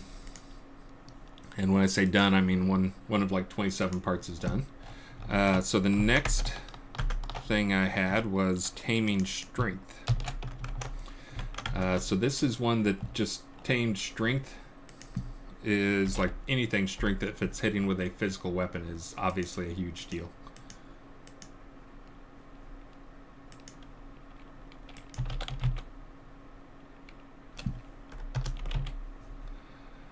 There it is again, jump strength. Taming strength. So that'll be a strength bonus for your tamed pet. Let's see.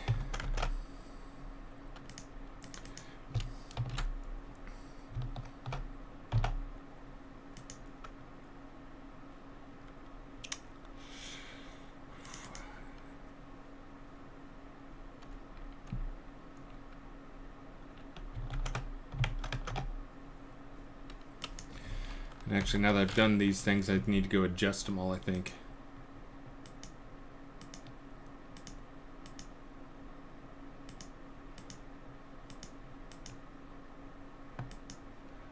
Because these are not values that you should have. These are values that parent.whatever should have.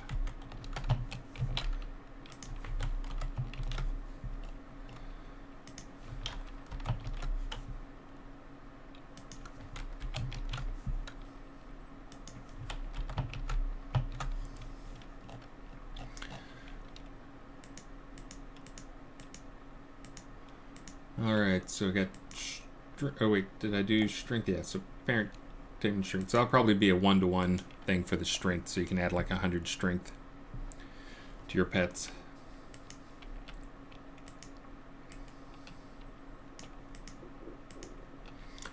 Let's see. So now for taunt, I need to go back and add that to the weapon, the base weapon categories. But let's see. So taunt, I'm going to have to do that way. Let me see what the other one. So taming critical hit. So we've got the critical hit bonus. Trying to remember what the stats are for these things. I usually have to go look these up. Critical.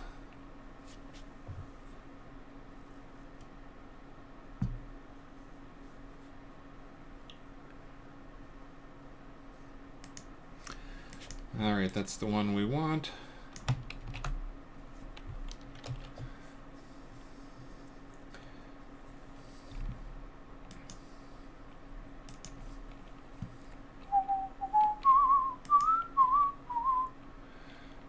Melee critical hit. Let me go look up one thing real quick.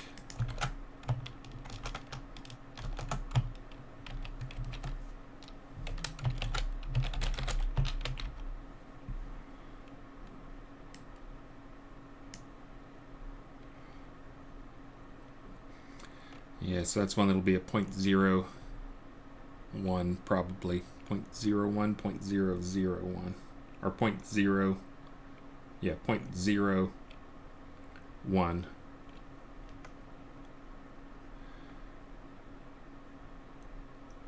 Got it.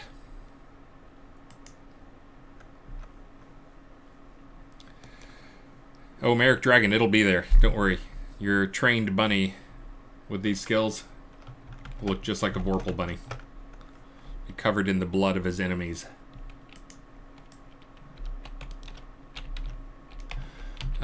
So the next thing I need to do is go and finish the taunting.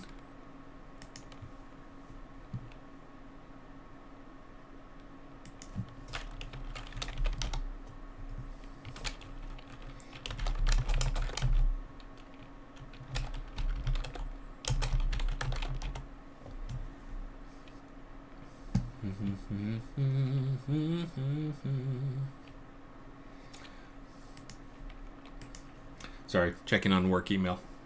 Remember, I'm working.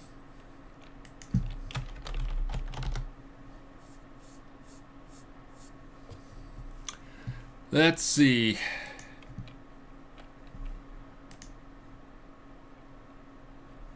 That work email, work ping was Travis making sure that I mentioned no more decay in the comeback emails I send out to people. Apparently he thinks that is one of the biggest improvements made to the game is removing decay. Haters. So yeah, so melee critical damage, and we'll give them taming critical hit. Okay, so then I've got to go define those in skills, but first I need to go add the taming taunt.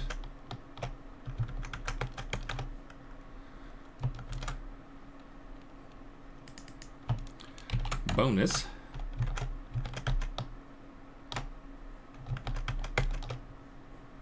Back into those things.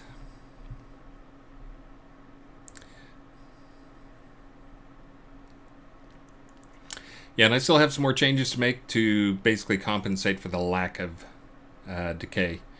But there's only a handful. There's just mainly the thing is I need to make sure all skills scale non-linearly. And that's kind of when I've been looking at some of these things like, hey, Shield of Air and some of these other items.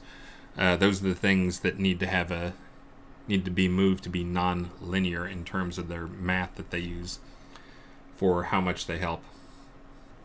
And again, if you look at Shield of Air and how it actually works, the math behind it, because it's basically 1 divided by something, it's really more of a 1 rather than being not just linear. It actually is more of a square in terms of its power. So that's part of why Shield of Air is fairly broken. Death Shield is also pretty broken too, and again, I'll be taking a pass on those later this week in the next few days. Today, though, I'm doing some taming stuff.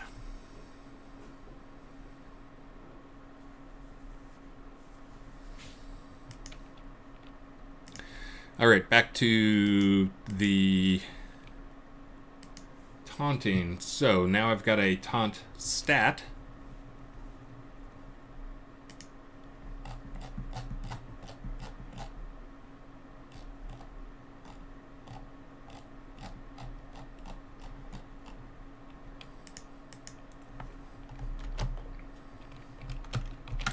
I think I'm just going to add that in.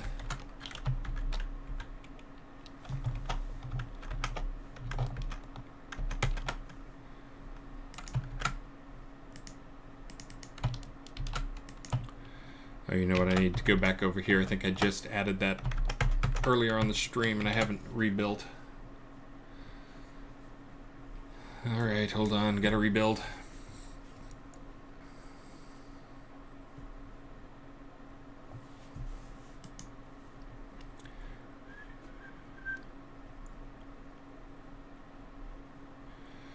Will there be a pet known for its innate ability to crit?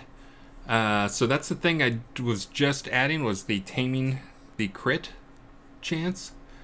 Now what I can do is make that so for some creatures they crit more than others. For instance, like maybe it makes sense that scorpions, scorpion tail attacks and wyvern tail attacks would have a more vicious crit, and I can go and give like 2x times that amount to those particular ones.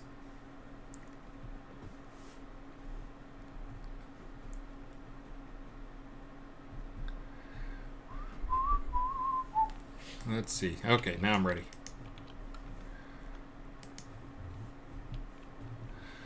Sorry, Snugs, you missed it. I did nothing but talk about taming all morning long, and I'm not kidding.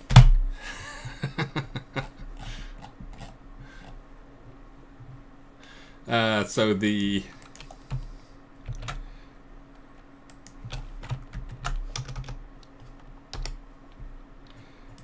Let me get this in here and figure out why this isn't working yet.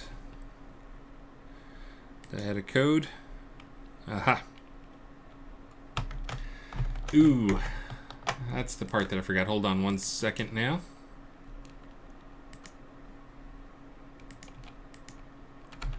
Oh yeah, it helps if you save code files before you try to build them. That really makes things move along a lot smoother. So Snugs, the summary. The summary for those who are late.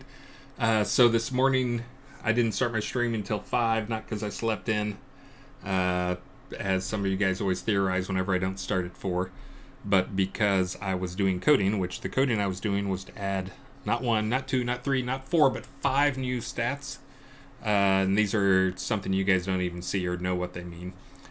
But it's 5 new ways to improve taming, 5 new stats that can influence taming. So that's going to come with probably 4 skills, new skills for taming for R66. So these will be, and it may actually be a 5th as well for the taming taunt. And these are, there's one that is going to be for speed. It will not affect the attack speed. I looked at that.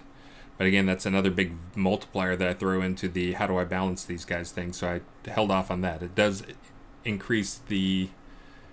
dramatically increase the move speed of any of your pets, more than double them.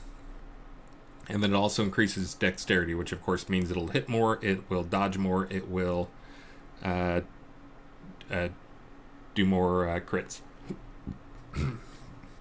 So then the second one is, there's one that is a toughness. It is, I think I called it like hide training or hide durability, which you can level up, and it will increase the damage resistance and magic resistance of the pets. Then there's one more that is the strength, which just increases the strength, but that's kind of a big one, and it directly impacts like how hard they hit. So it directly ties to DPS. And there's one more stat that is a critical modifier for pets, so that it will increase the critical damage multiplier for pets. And then the 5th one is a taunt multiplier as well, or taunt bonus. In addition to all that stuff, I went and also adjusted the taunts for all of the tamed creatures so that they scale up rather than being flat. Now, actually, in the process of going back and adding back in the taunt bonus to those things. So the reason to add the stats was that's how what skills modify. These are going to be passive skills in taming, and these will, again, they'll give you ways you can level up the toughness of your critter. So they'll be used for the skills that are going to be added to taming. But the other thing that I needed to have these for is I went and started trying to figure out, like, what artifacts am I going to make for taming artifacts. And the first thing I ran across was we just really don't have that many knobs to turn. So having artifacts, like, there's not that many knobs I can turn to improve the taming stuff, improve the toughness or whatever of taming creatures. So these were so I could add some more knobs as well. So anyways, I'm going to be making use of some of those knobs. And again, having more skills I think is a good thing, because it gives you guys, something to do in terms of, like, leveling those things up and directly impact the performance of your tamed creatures. So let's see, I was over here looking at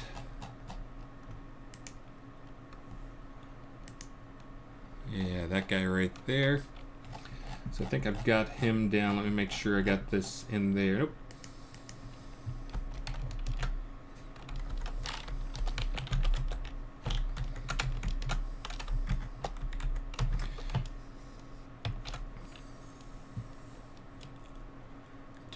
Do.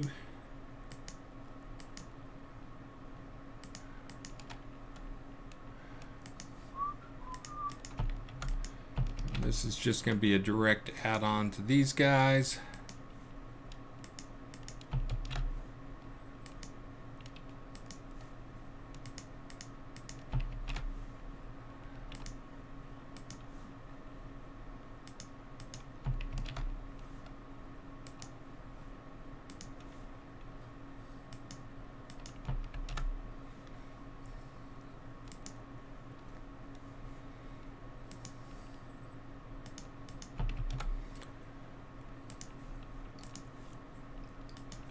And this is just the increasing the taunt amount. And I'm kind of intentionally making this a fix rather than a multiplier. Just, again, you can increase the those two things kind of scale up already. So that's one of those things I hate doing. If I do the multiplier, then you get into the problem of, like, okay, well, the low level creature has a like the taunt amount for creatures kind of scales up with the power of the creature now, because it'll be going up with their adventurer level. If I do a multiplier, then that's kind of like usually the level of the creature scales up and your level scales up at about the same rate. So rather than being a linear increase in taunt, it actually becomes more of an exponential increase in taunt as the higher the level is and the higher the multiplier is. So I'm intentionally doing this as just a plus.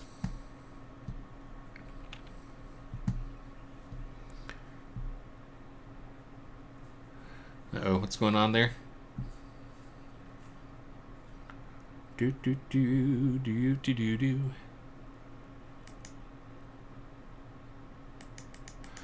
Merrick Dragon. So yes, there's going to be some new pets that'll come out. One, baby dragons are going to be in for this release. Confirmed that with Beezus. And then two, I'm going to look at adding some tier 15, some Obsidian Destroyer level creatures other than bears. But some T15 type creatures, tier 15 type creatures for taming.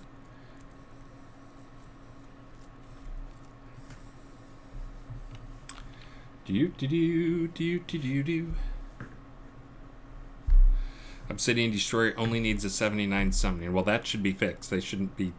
Well, maybe you mean you need a 79 summoning to have like a 3% chance or something.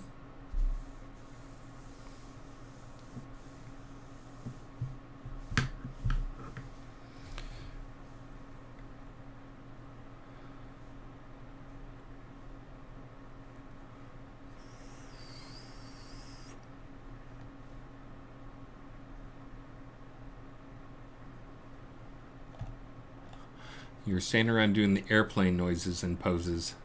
Interesting. I'm trying to remember what that was. We've seen that before. It's you accidentally, the animation state or whatever throws you into a bad state. And it's not a T-pose. For any animators out there, they know what the T-pose is. That's like you have the character out and they're basically standing with their legs apart and their arms out. It's kind of the base pose for things. That's usually you'll see a T-pose when things break in games. But in our games, sometimes you get the airplane T-pose, which is you do that and you make a noise.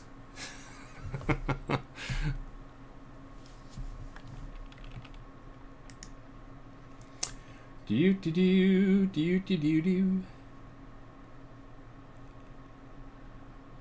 Let's see.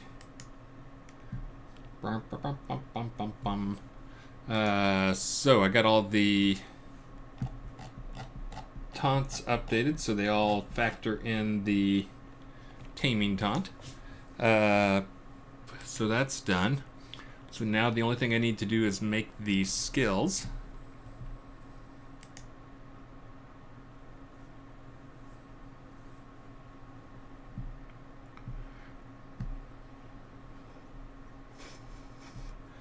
Sorry, catching up on chat too, as you guys frequently talk about what I'm working on, and I can extract some goodness from it.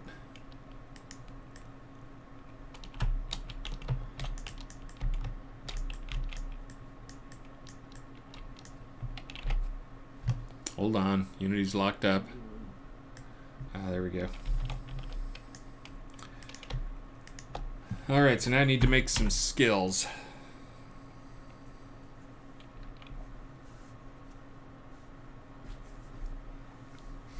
Oh, and also for those who don't know, I'm going to try to send out a re-engage email later today. That will be... I'm going to try to do my strategy for that. Which, by the way, they have been working pretty well in terms of like re-engagement of people. Hold on, I'm going to look at something.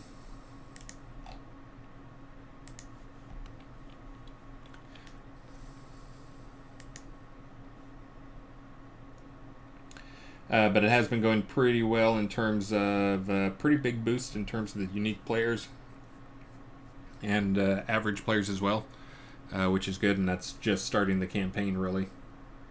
I've not sent all the emails we have available, and I have only sent 2 emails, which are pretty much duplicates of each other. But even just that initial send, without trying to focus on any specific content, has already generated some good results.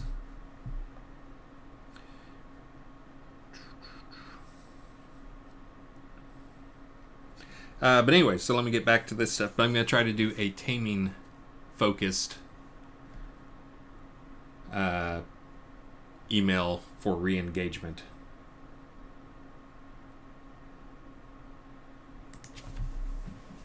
So that's part of why I'm doing this today as well, is so I could get that done so I can send that out later today. I've got to figure out what I'm going to put in. If you were talking to here, I'll put the question to the audience out there. If you guys were talking to a player that signed up, this is kind of the audience we're looking at. There's a couple of them. There's one that is the player that signed up for the game, obviously was interested enough to sign up for the game but never played. That's a large chunk of people. And then there's another chunk of people that are people who played either briefly or for some amount of time and then just didn't stick for whatever reason. And so I'm sending emails to these people trying to recapture them. So I'm trying to come up with the sales pitch for, like today is going to be on taming. What can I tell people about taming to get them pumped?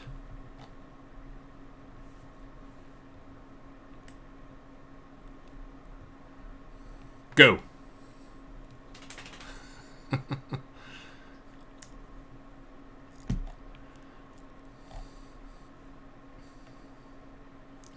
Sorry, I'm looking for some stuff. Uh-oh, Mojito's up. Good morning, Mojito.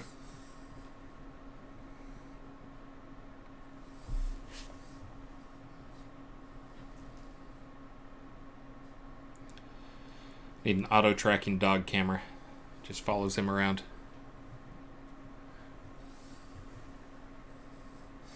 and I had already said I was planning on including the email links to both, of course, obviously, come play the game stuff, but then also adding in links to Wolftom's videos. Because if those don't sell you on taming, then I don't know what will.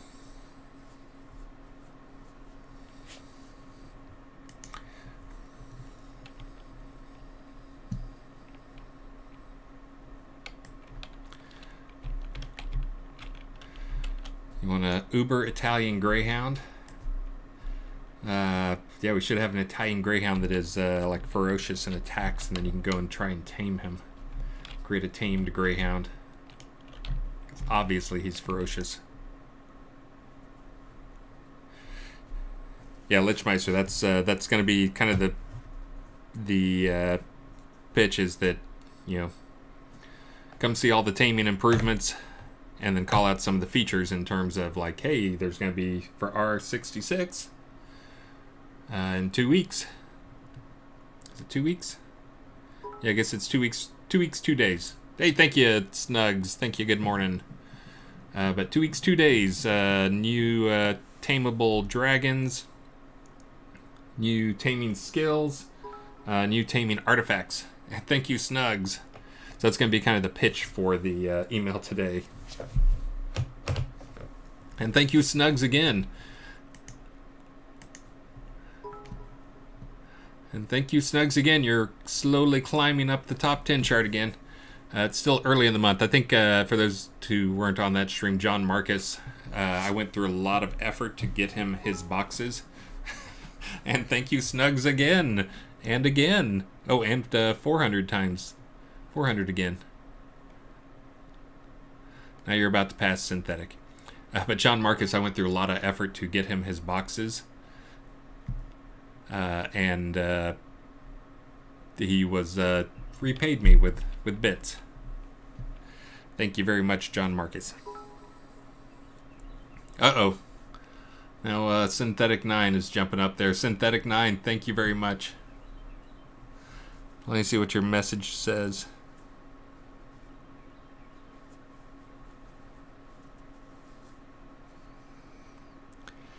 Yeah, I'm curious to see how the scavenger hunt goes.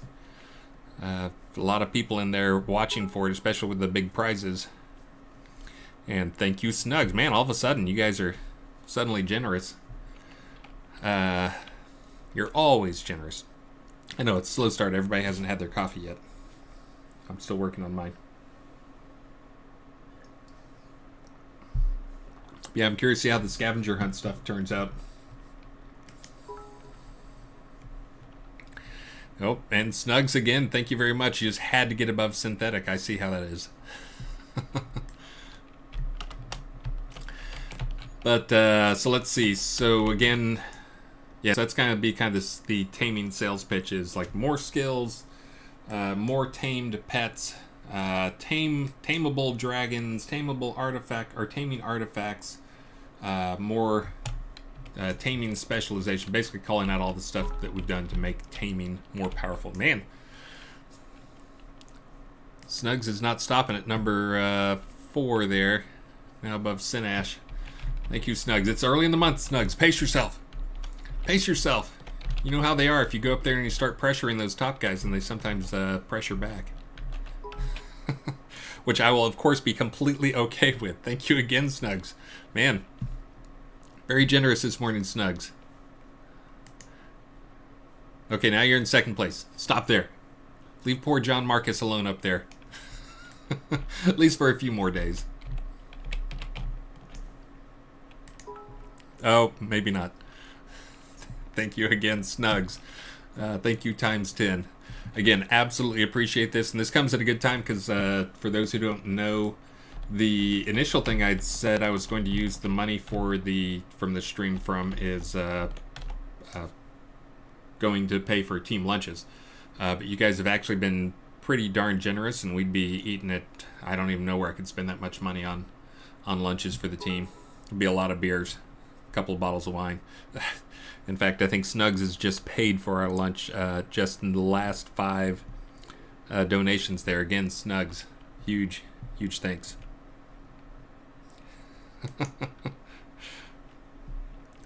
But we use the money that Snugs is giving us right here. Pardon me, Snugsy1.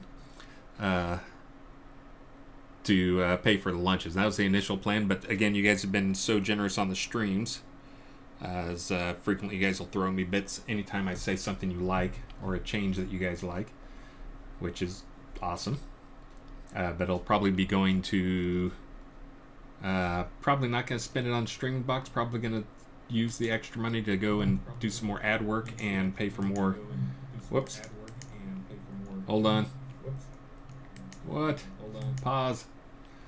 Sorry, I clicked on the live page for the Twitch stream, so I was getting the echo. I'll be using it to some of the extra stuff for some more ads, which, again, if the numbers, we've had more than 2,500 new or returning players since I started that last round of campaigns, the re-engage stuff, so that is a pretty good number to come in over a 2-week period.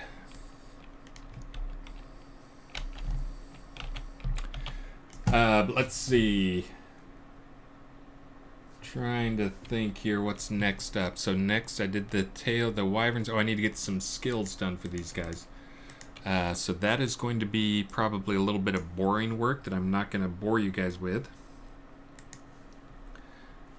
And I'll probably show you the game instead.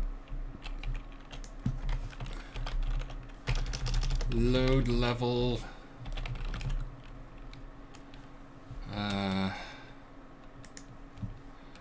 Find another town.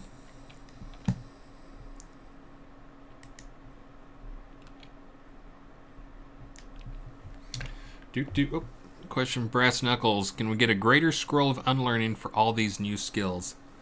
Love us enough? Brass Knuckles, we might do something like have the same thing we have going on right now, where you log in and you get the house and the Greyhound. That goes through the end of May. The pitch for June maybe log in to get a greater scroll of unlearning. That is the first time I've said that or even mentioned that or thought of that, but that was one of the things I'd been suggesting we would do to the team, is as we get ready to like try and pull in some of the, not just new players, but trying to pull back in some of the old players, offering that type of stuff to them is kind of a big deal. And for you guys, again, I know some people think it's awesome to do the scroll of unlearning and basically unlearn everything and then go rebuild their character completely from scratch. For those who are new on the stream and don't know, that is one of those. That's basically like a character. You get to restart your character, but you get to keep all your experience. So leveling up, it then becomes like, it's use-based, and you level up stuff crazy fast. I compared it to the going to Vegas and you have all the slot machines back there going ding, ding, ding, ding, ding, ding, ding, ding.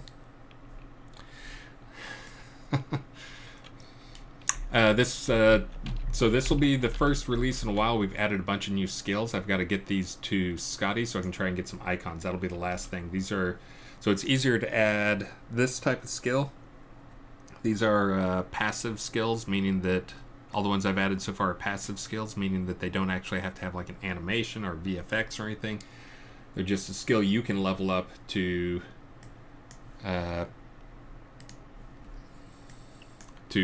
increase some stats on things. So those are easier for me to add because all I have to do is, I have to add the stats and all that stuff, but I'm not blocked by the VFX or the animation type stuff, which is usually what blocks me from adding a new skill. I'm going to try to add some new skills as well. It's earlier I was talking about a healing pet that I keep mentioning, or a life pet, because right now life magic doesn't have any options for pets. But I was mentioning having a life pet. Oh man, competition's getting fierce this morning, guys. Sinesh Casagal, thank you. Again, putting the pressure on John Marcus there. Remember, 17 days. You got 17 days. For those who don't know, the giveaway, I'm doing a cloak, which is now in game, by the way, and I should be able to get handed out to people. But for being in the top 3, you get a gold cloak.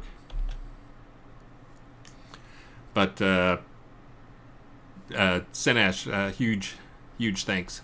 Assuming that's because you like at least some of what you're hearing this morning in terms of improving things. And again, this is some of these things I'm adding now is also to get, as we do pull back in some old players, we want to make sure they've got some stuff to work on. There's going to be at least one new scene. I'm working with Travis. I may take over that thing from him. Oh, and again, thank you, Snugs. Uh-oh. Well, Snugs is spamming the hundreds. This is the equivalent of the... Isn't this the strip club make it rain things when you do like a bunch of hundreds? 1, 2, 3. Thank you, Snugs. Thank you, Snugs. Thank you, Snugs. But doing a PvP, at least one new PvP heavy, and thank you, Snugs times 4. Thank you, Snugs times 5. And actually, thank you, Sinash Kazagal again times 50. Huge thanks, buddy. But doing a PvP-based wave encounter. I mean, think upper tiers, but imagine if it were in a PvP zone and had some PvP-specific rewards that I'm going to be adding next week for adding that. And then also probably one other wave-based encounter that I'm going to sneak into another scene. I had been joking that I was going to do, because the snow was in game, I'd been saying that was intentional and that winter was coming, and I was going to do a zombie-based wave encounter.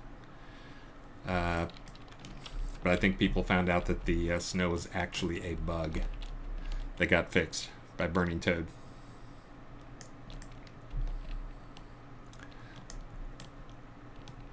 But yes, so we'll see. I'm still planning on adding in the 2 wave encounters. In addition, the dungeon. My dungeon might get cut off because I didn't get it all done in week 1 of that stuff. I'm probably going to cut it at level 2. I may add in something in between level 2 and level the boat level. But I'll probably remove the boat level for now and just make it cut off there and add in some more stuff to do in there. I will be adding in some new unique artifacts and unique drops that fall in that drop in there. And again, going forward, trying to make sure artifacts are actually useful. I know, crazy thought. But trying to make sure artifacts are actually useful, since they are harder to get and harder to maintain.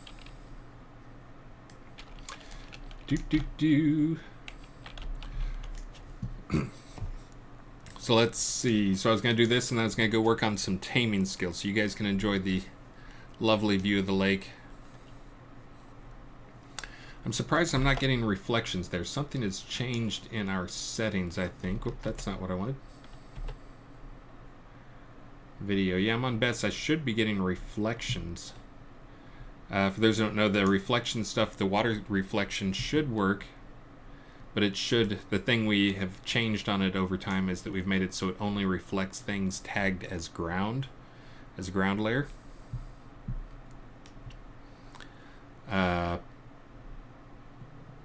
But the things tagged as a ground layer, that's like all the terrain, obviously. Trees are tagged as a ground layer.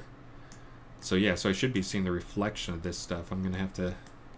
I've been noticing that. I was just figured it was a one-off, but that seems to be everywhere. But we should have reflections. Anyways, oh, you know what? I'm vaguely remembering that we had turned that off due to a bug in 2018.3. But I'll look into it. Well, let's see. Did Snugs 1, 2, 3, 4, 5? Snugs stopped at 5. Thank you, Snugs. Thank you, Snugs. Thank you, Snugs.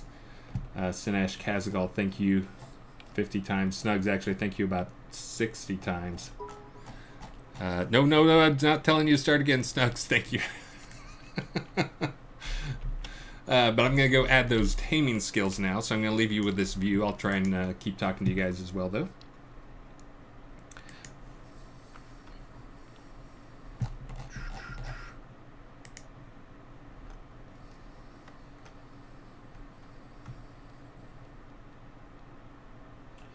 Hold on, reading at work, trying to catch up on the read through the stand-ups, which I still need to post. I still suck at posting those.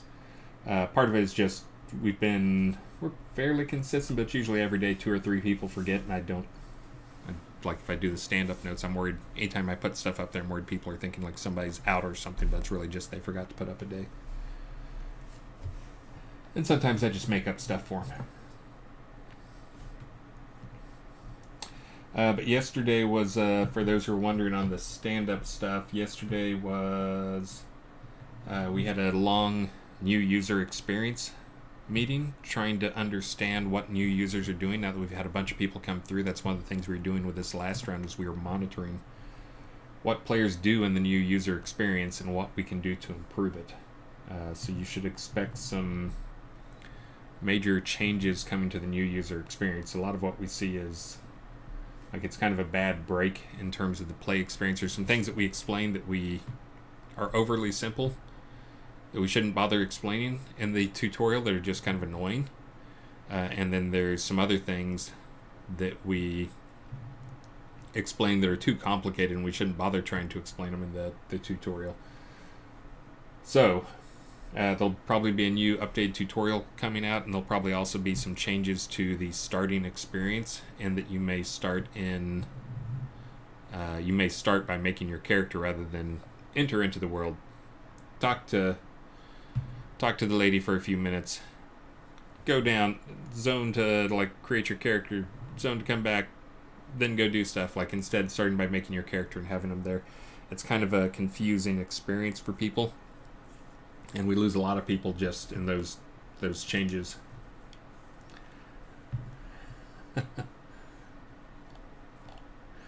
Merrick Dragon, we're not going to change all of it. We're just going to we'll probably add a few things and remove a few things. Some of it is very tedious, but we want to make sure that the problem is with having the tutorial is we spend the first, like kind of what we think is we get people's attention for like an hour. So our first hour really, really needs to grab them. And we don't think the tutorial's kind of like, let's hit you with the boring stuff. Hey, Babanza 28, thank you very much and good morning to you. We don't think the first hour of gameplay, like having the tutorial there, we think we lose a lot of people just because it is, I mean, it's, yeah, you're learning to play the game, but it's a pretty boring, dry setup that we have right now for it. We just need to shorten that and improve that. And anything we can do to shorten it to the time to more of the fun stuff and killing stuff and learning, actually being in an active scene rather than standing around and having the little girl lecture you or having the oracle lecture you is better. The other thing that we're looking at is the immersion that we sacrifice a lot to try to teach people in immersive ways, which we think is something that trying to teach people like keyboard stuff, like you're not maintaining immersion as soon as you tell them what keys to hit. So we think some of that is we need to stop focusing on like artificially trying to make it immersive and instead focus on making it like, let's really get it to them fast and get them into more action quicker. So that's some of the changes that'll be coming, and some of that is based on data that we got from some of these, as I mentioned, more than 2,000 new users that came in. And again, all this is focused on getting more people into the game, just because a lot of the people we lose in the tutorial. Trying to minimize the tutorial and rethink some of it. But anyways, those will be coming. We had a big meeting on that yesterday. Travis actually checked in a finished version of the mansion for the Lord of the Isles. And then started working on his new dungeon. And then he says today he's going to be working on Twitch badges and emotes. Let's see. Justin Bugs performance investigation. I did that PvP kind of mini player event, just trying to get some performance numbers from that, and that kind of did show that there's some things we were not expecting in that, which very likely could account for what we're seeing in the big PvP events, like in the Black Sails stuff, with 30 people all, hammering on each other with AEs and stuff like that. But there's at least one big surprise in that, which was we're spending we have a lot of VFX in the game. Obviously, if you're casting a lot of spells, that generates a lot of VFX. And like, I mean, anybody's been to like upper tiers and seen all the meteor showers and Ring of Fire and Ice Ring and all the other junk in there. So you would think that those would be problematic because of the VFX aspect of it, and like the plane and all the rocks and explosions, all that stuff. The actual thing that's slowing down things was those were creating and destroying those when they were used. This was 10 releases ago or something. We knew that was a problem that caused a massive amount of garbage collection, so we actually switched everything we could to pools. So all those VFX are pooled now, but and by pooling, that means instead of having like you need one, you allocate one, and then when it's done, you delete it. You free up the memory for it. Instead, you make a group of like, here's 10 of them, just to reuse these things. And good morning, Z. I was just saying that I've got the cloaks. They should be in game, so I can probably send those out here shortly. I don't want to send them now because I'm not sure they're in the version that you guys have yet. I'm going to wait for a little while. So having the pool obviously fixes some of the garbage collects issues with it. But the problem we found was, and also good morning, Z. Thank you very much. The problem we found with the pools is, for whatever reason, when they go to get a new one and do the resetting of the VFX is taking longer than it would take to create one from scratch. So that's what we found in the PvP thing. That was very unexpected in terms of things. And this also, it hides deep in the stack and deep underneath things, because it basically hides underneath and masquerades a bit as looking like performance problem in our network code. But really what it is our network code triggering some event, which triggers some other event, which then triggers the I better apply this like fire effect to the character. So imagine if you're in a 10, 20 people all standing around the same area. Here's somebody casting a meteor shower. It has an effect. It plays on you when you get hit. Somebody has a ring of fire up. Guess what? It has some effects when you get hit. And so it's not the root effects, like I cast a firebolt at you. It's not that part of it.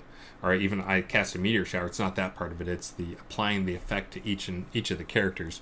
The pulling the pool on those things. So anyways, I know that's entirely too much information.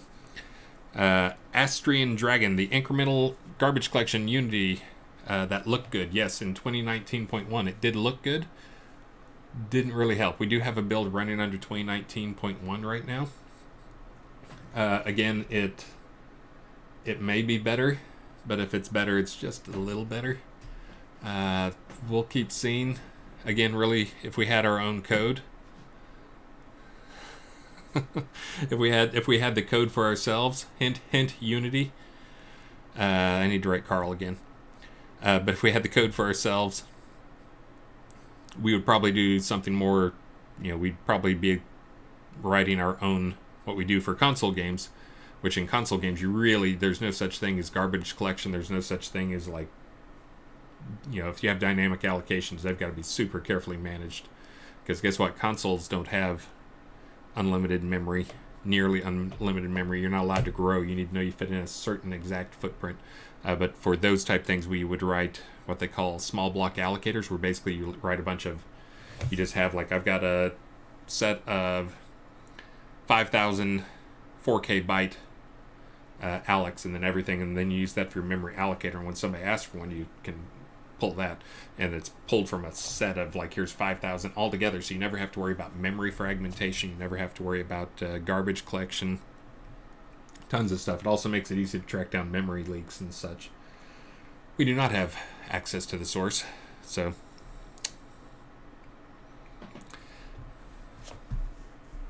anyways, but that's what you would do on a console. That's many console games. That's the style memory allocation you would do. And then you have small block allocators, so if it's below a certain size, it goes in that, and then you have multiple different tiers of block allocators, but you kind of know where everything falls. Yeah, back in the day, if when you go back and look at things, I started back in the DOS days, but I worked on some PS1 stuff as well, PlayStation 1, and you want to talk about hardcore memory stuff for the tech nerds out there. So the memory, So first, the like when you're looking at PS1, you're talking like 512K memory, not 512 megabytes, 512K memory for some of the like the video buffer. But the thing with the PlayStation 1 that was crazy and painful was the texture memory. Normally think of like memory as like, here's a chunk of memory, you know, that's from byte 0 to byte 512,000. And that's the whole memory you have to use, and you have to fit your stuff in there. Well, for the PlayStation memory, it wasn't even arranged like that. It was, you actually had to allocate in the 2D space. You had to fit everything in the 2D space. So even if you wanted to have like, okay, well, I've got 512 and I know that I've got 512K of textures, they're not going to fit because they have to fit actually in 2D mapping space. You can't even have like just trees one big contiguous long run of memory. It actually is treated as a 2D chunk of memory. It was crazy.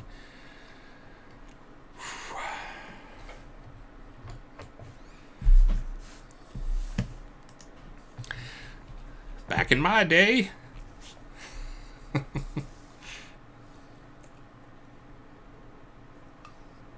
All right. So I got you looking out the field there, nice and relaxing. Super relaxing. Everybody's relaxed.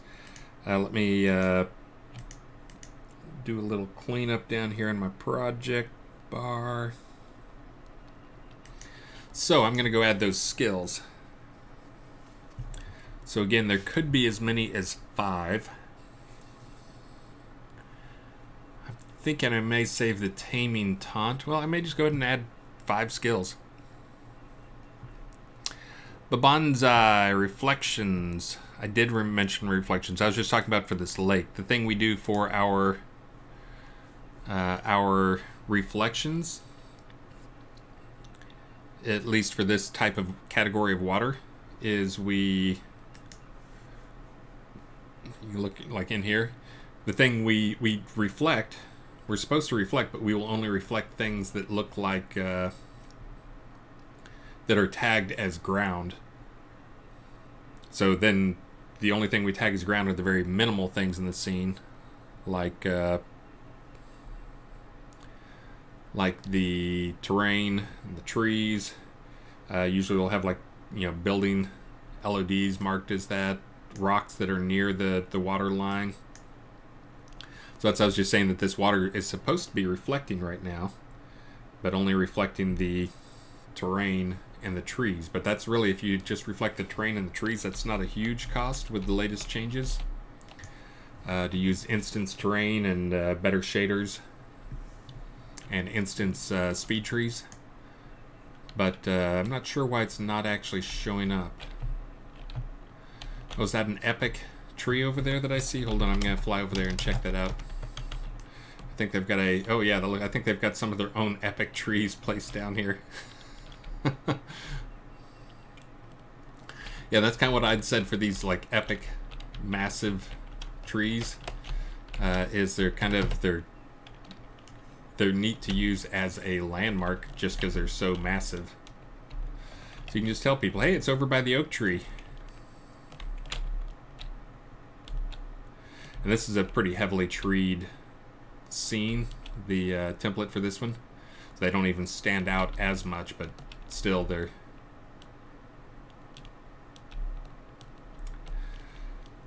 Small pine tree or juniper. Gigantic tree. Small pine. Timber, gigantic tree.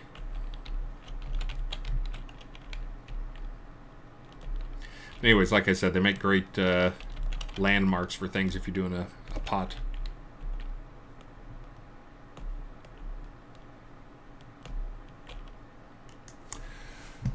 Whew. Let me look on there and I'm going to go edit some skills.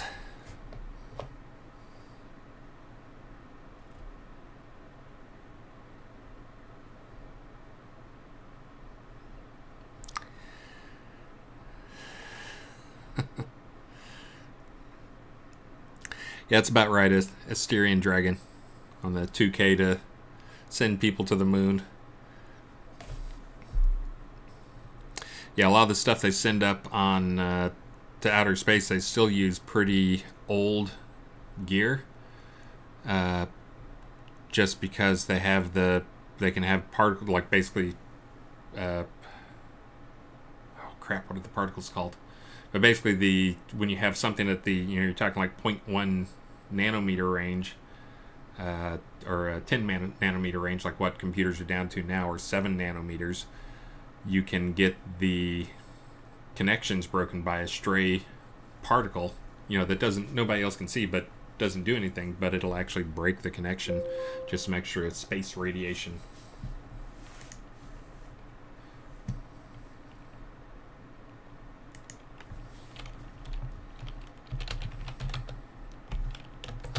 Justin telling me he thinks it's actually in the photon code.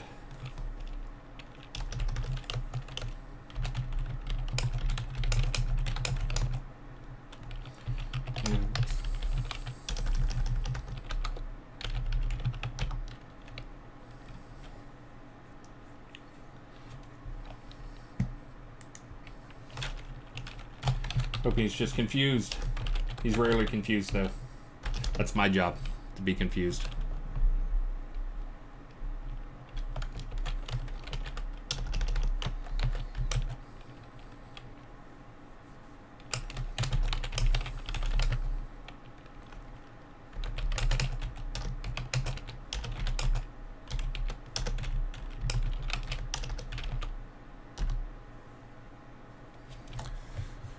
Whew.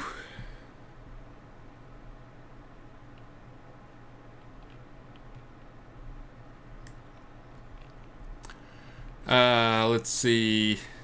Ian, I have not had a chance to look at it. I can look at it today, hopefully.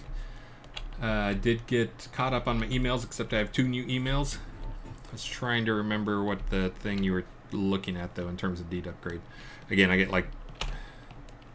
I went through and looked at one point, and I get roughly 10 to 20 emails a day in-game. I get 10 to 20 emails a day through the forums, like messaging me through the forums, and then I get my work emails as well. And then I also get people texting me. So I get a lot of communications to me on things. So...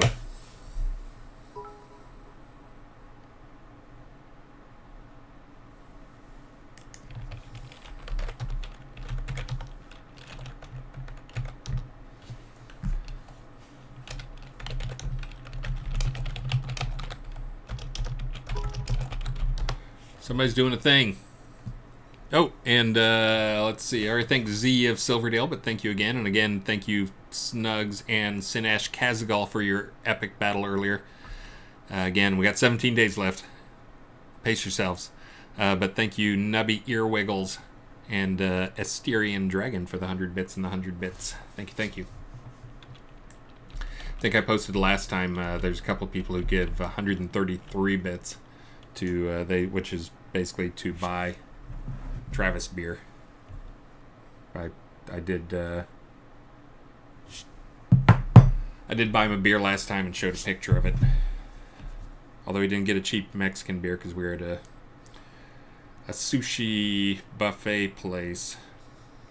Hold on, I gotta find the picture here. I think I've got one in here. Oh, Maxine just takes tons of pictures. I need to get her own account so they don't show up on mine. Oh, hundreds of pictures, Maxine. Slow down, girl.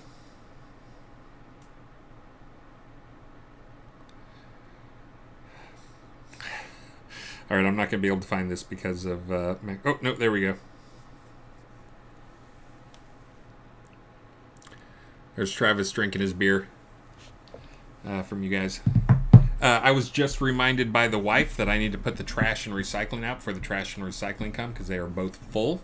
So I'm going to take a short break, only like 2 minutes, not like 30 minutes or something, to run the trash and the recycling out. And then when I get back, I will do the next drawing, and then I'll put up the final drawing for the morning, because I got to call it a day pretty quick and go get ready to go to the team meeting. Go to my day job. which is Tuesday at 10:30 is our team meeting. But give me 2 minutes here, and then when I come back, I will do the drawing immediately. So you guys raffle up, and we'll pretend this is just the time I'm giving you guys to raffle. Raffle, raffle, raffle. Come on, Mojito.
All right. The day's been saved. The trash and recycling are out. And the trash man did not come yet.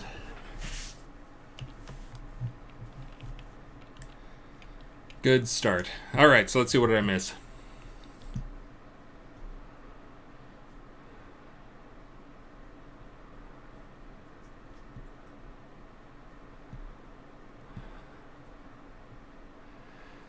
Well, that took a little longer than I expected because we've had like crazy rain over the last week or two here in Austin. I don't even know how much, like 8 inches, a foot. Yeah, he did not approve. You probably could hear him barking. Does not like it when I go outside in a place he can see me, but I don't let him join. But so guess what? I had my trash can. I had a foot of rain. I left it open for a couple of those rains apparently. So I was out there trying to tilt the trash can and get the water out so it didn't weigh 1,000 pounds. All right. Let's see. So I'm going to wrap things up. I said as soon as I came back I'd do the giveaway. So let's do that. This is for the giant lich statue. Mia Sway, always the winner.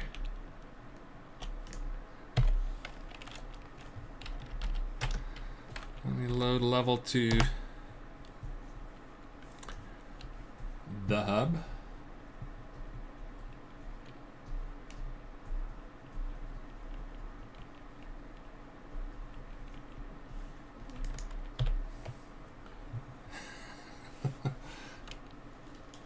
Mito just stuck his head up. There you go. Let me send this off to Mia Sway and then I'll get back to a town that does not look ugly.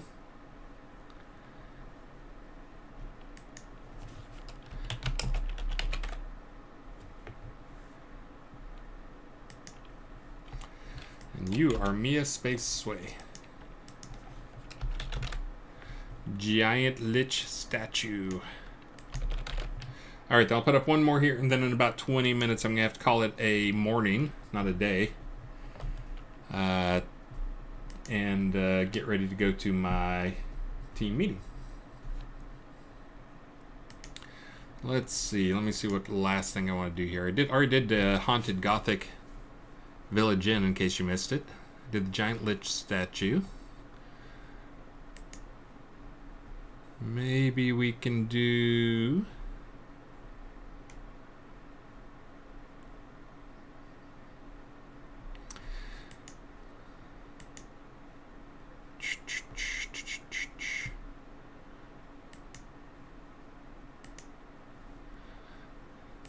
the Obsidian Keep. Yeah, that's what I have for my house. I actually really like that one. I think it's probably one of the cooler homes in the game. Let's do... I'll tell you what, I'll do...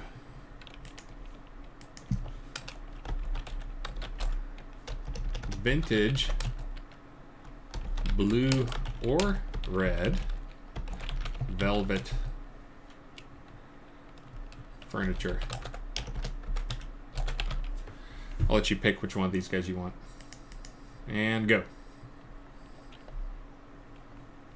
Raffle, raffle, raffle. Corsevius, Ice Star Strider, Z of Silverdale, Dust Rider, John Marcus, Lichmeister, Nubby Earwiggles, Tanleal, and Snug Z1.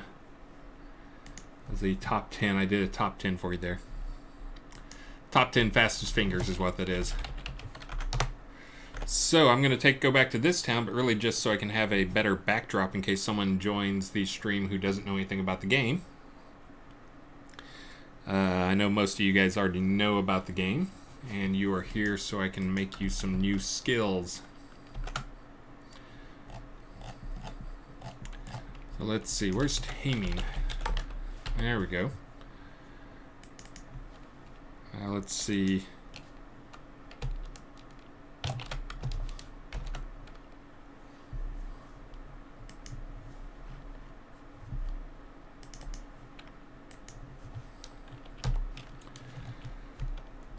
Ooh, I'm trying to decide. 4 skills. So I know I'm going to do tame.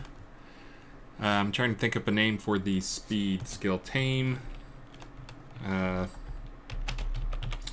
just going to call this one speed, and then I'll figure out what it is on the other one. 35. Speed training. I'll call it speed training. I'll just do it right here too. 35, 60.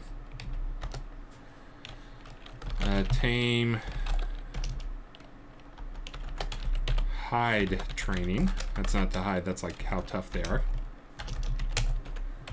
3561. And I am doing some stuff in code in here, so you will just have to enjoy looking at me in game. Oh, and this was Elwin sent this to me, so I took off my superhero outfit because he sent me this classy burnt orange jacket.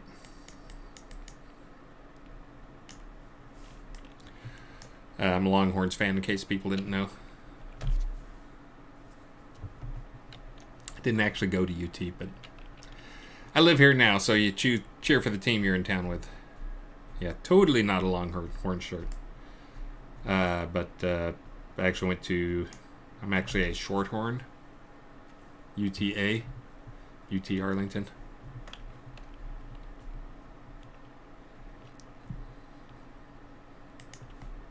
And also an Aggie. Let's see. Let me get back to adding the stuff.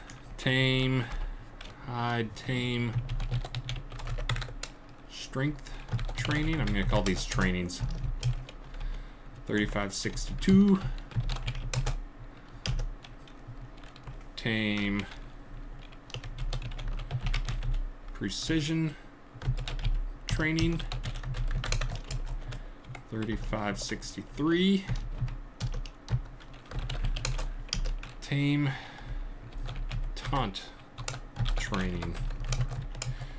I'm going to add all these now. I may not use them all, but it's one of those things, it's easy to add them while I'm here. And if I don't do it now, then I won't ever do it. So I'm going to go ahead and add them, and just in case I do end up using them. Let's see.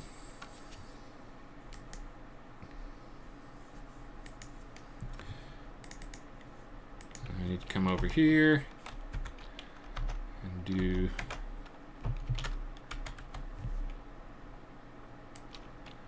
some cut and paste that you guys can't see.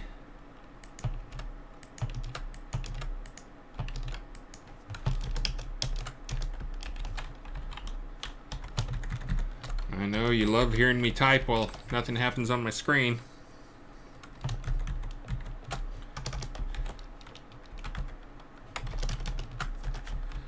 Again, this is adding 5 new skills for taming. I'm not sure I will expose them all, but I'm adding them now. Let's see. So we got those guys in there. I've defined them as taming skills. Next up is that's set. So I need to do the skill set for taming.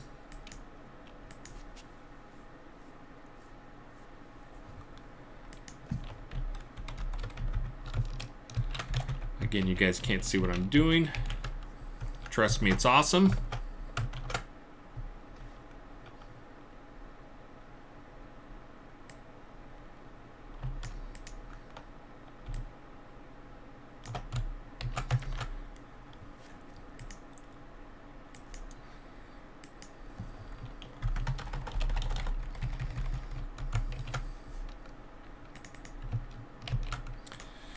Gonna have to figure out where I want these guys to go, as in where they go in the skill tree.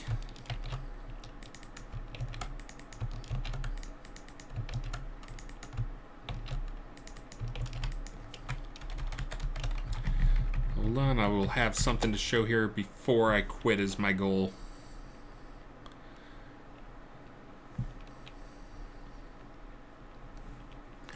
Let's see. Let me see where I'm going to put these guys. So, again, I think the strength and speed will be the first 2 tiers. So I think they're going to come straight off of obedience, and I'm going to add 2 more. Will basically be 2 more branches off of obedience. Ooh. Combat training. I guess I could have them off of combat training too.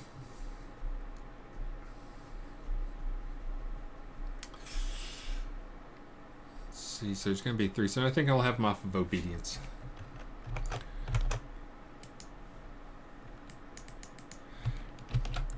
So speed training and strength training will come off of obedience.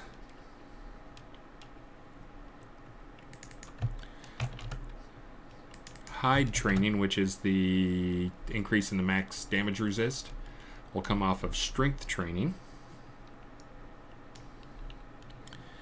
And then precision will come off of speed training. And then taunt training will come off of combat training. And again, this is just how they're arranged in the tree.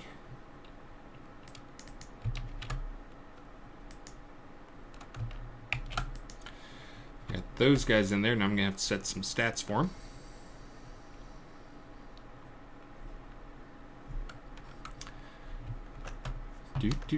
Actually, I'm going to wait on that and just get them into the tree here first. Let me get skills, XML, taming.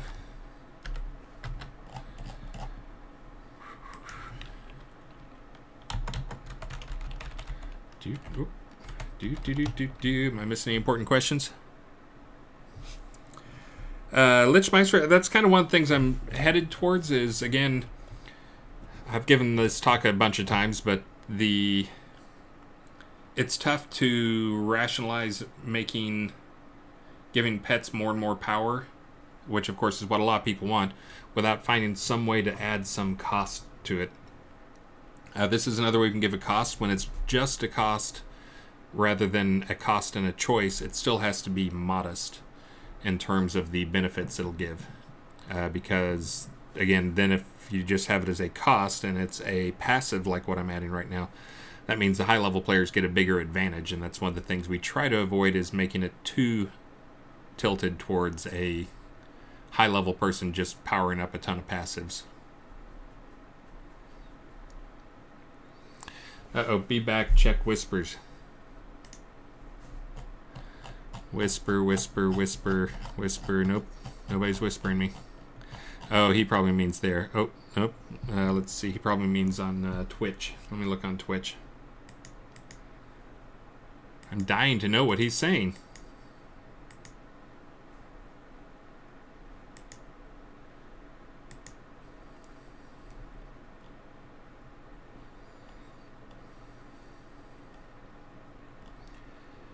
Do.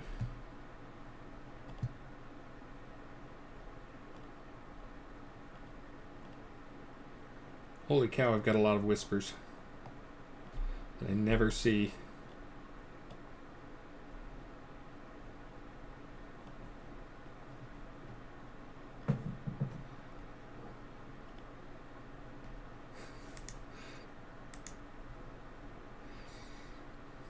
How can I pop this thing out?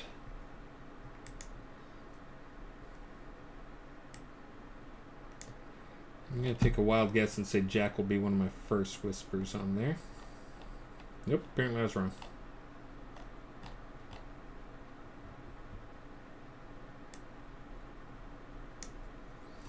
Dang it.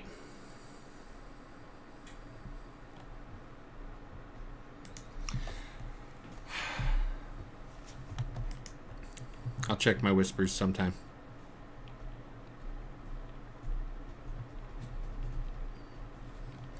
Let's see. Where was I? Oh, I was in the middle of adding some new skills here. Oh, and for those who don't know how it looks like I bet my helmet adds some light. I was going to point out some people were talking about darkness and using lights. For those who don't know, whenever you turn on a light, if you watch the background, okay, that was pretty subtle.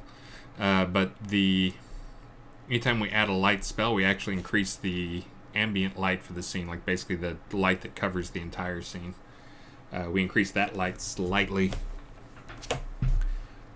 for the light. So you get a light that's in the general area, but it also lights all the scene a little bit more.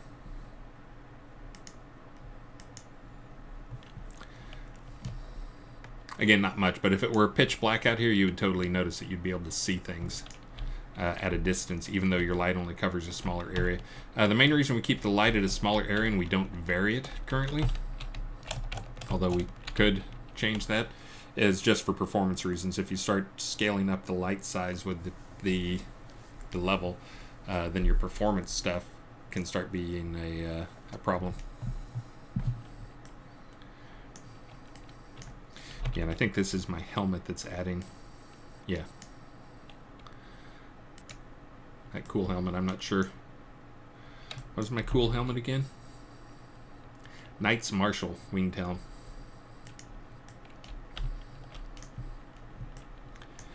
Oh, I bet if I take off both my Marshal helm and cancel my light spell, you'll be able to tell. So now you can watch the background, like this area's in here. Oof. Well, not as noticeable as I thought it would be. Oh, what? I didn't say anything. How can I help? Stop it. I don't know how she got Hey Siri out of that.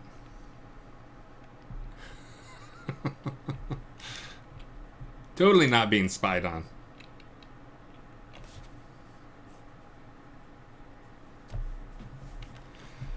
Let's see.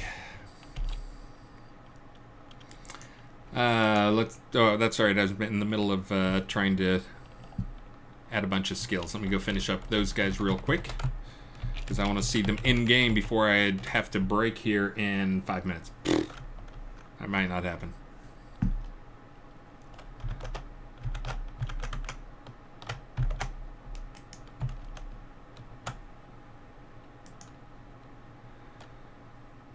Let's see. Again, you guys can't see what I'm doing, and I'm okay with that.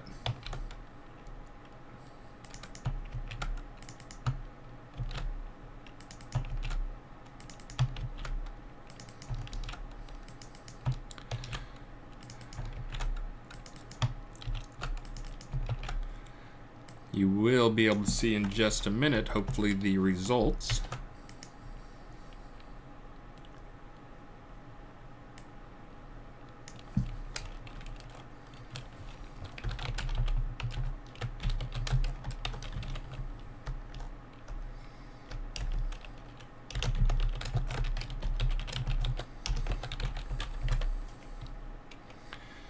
Let's see, pet speed training.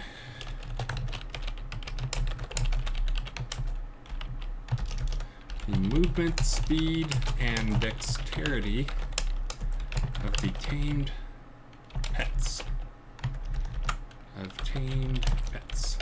Bam. Let's see, hide training. Pet. Hide toughness training. Increases the physical and magical resistance of tamed pets. Strength taming. Pet strength training.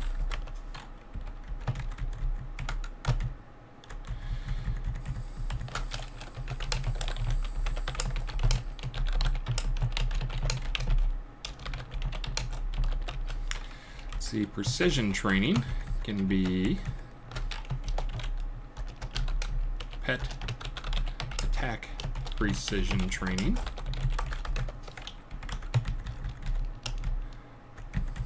Totally not going to have any typos at all in this stuff I'm doing right here as I hurry along here. Again, I'll try and look at some questions here. I've got the question sheet open. I'll try and get through the questions asked this afternoon, if they're still relative. Try to get, again, for those who don't know, I try to do my morning stream is really more of a work stream. or I'm just streaming my work rather than spending all my time answering questions.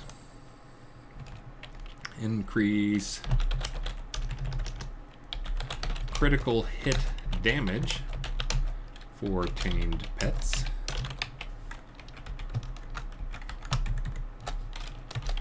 Pet taunting training.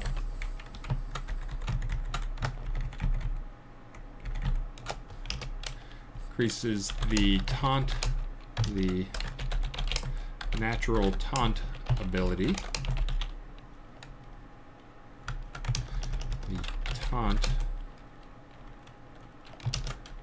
The aggro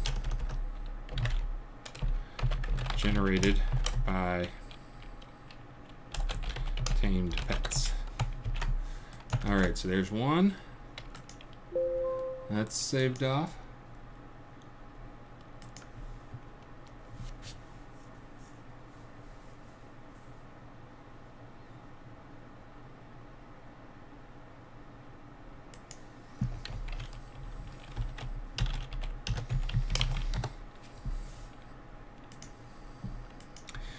Let's see, I've got these guys over here. I think these are all saved off. I think we're all set to go.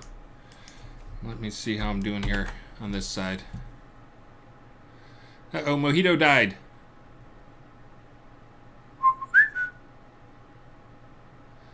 That's the Mojito call, by the way. That's the whistle sound you make if you want Mojito to come.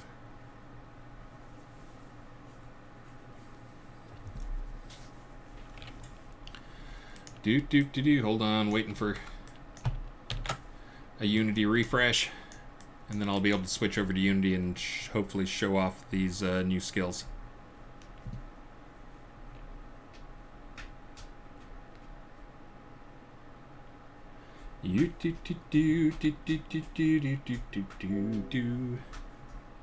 Waiting for it. Let me get over here and look at some questions while I wait for it.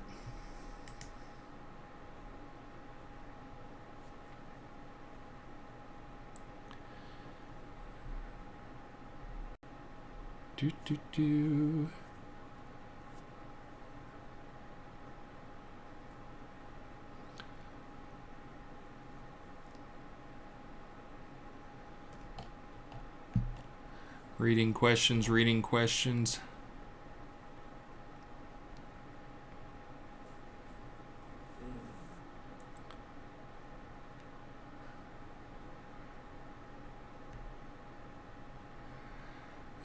Chiasma Twitch asks a good question here, which is, which causes more performance issues, larger light radius or more light sources of smaller radius? There's not a fixed answer to that. I wish it were. Again, a lot of these things, if there were, this is absolutely the better way to do things, a lot of it varies. And it varies based on even the specific machine. So for instance, having a lot of small lights, we use a deferred lighting model, so it ends up making a pass to fill in those deferred lights, which can be a cost that's proportional to the resolution of the screen if you have a bunch of lights on there. So having like a 4K monitor, it may cost more for that type of stuff. But then having single big lights, then it also comes down to the big question is, do they have shadows? The shadows are the things that are generally expensive. That's why when you turn on other performance modes, turn on stuff to make things go fast, you'll see the first thing that'll fall away will be the shadows or the shadow distance. So generating those shadows for things is actually the more expensive stuff.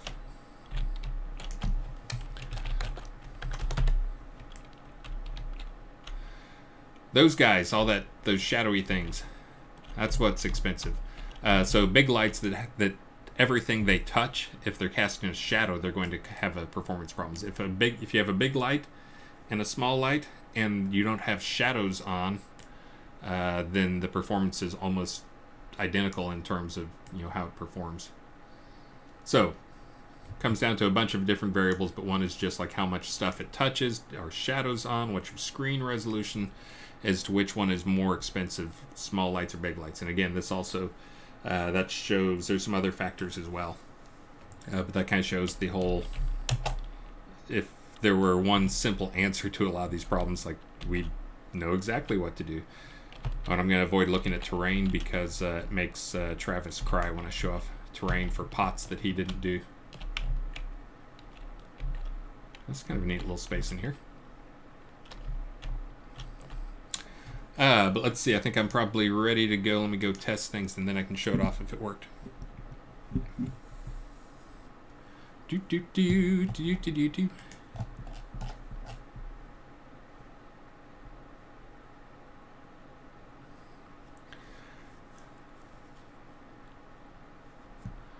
Unity should hire on John Carmack as a consultant. Yeah, John is amazing, but he is so deep in money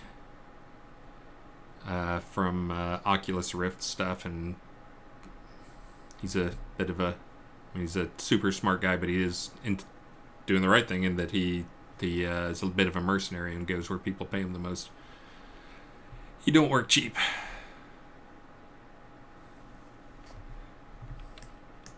But he's also kind of one of those guys like Jeff Bezos, where to some extent he does one thing to pay for his real passion, which is something else. Which for him and Jeff Bezos, they're both into rocket ships. Carmack with the armadillo stuff, and Bezos with Blue Origin.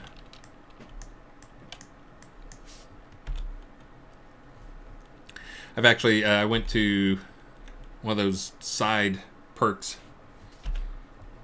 for working with Richard. Hey, look. I'm not sure if that's how I expected it to fall. I guess that's right. So it'd be pet strength training. Ignore the bonuses that it actually gives. Pet attack precision. Pet taunting training. So again, I've got to go change the numbers on these guys. But other than that, I think that's actually okay. That's kind of, I wanted under obedience. The taunting comes from underneath combat training. This is where I was trying to decide, do I think combat training is at the same level as these guys, or should they be children of it? I think I'm going to leave them there. I think that's okay. These are kind of the basic stuff. Oh! Yeah, that's good. So yeah, that works great. I just got 7 bits out of you guys for being dumb.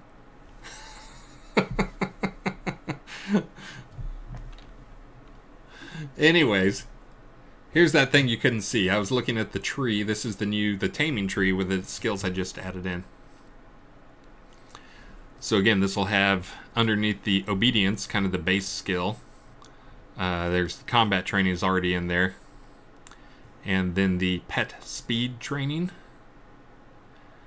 And then pet speed then goes to pet attack precision, which kind of those two go together. And then pet strength and pet hide toughness. And then down here underneath the combat training is the pet taunting.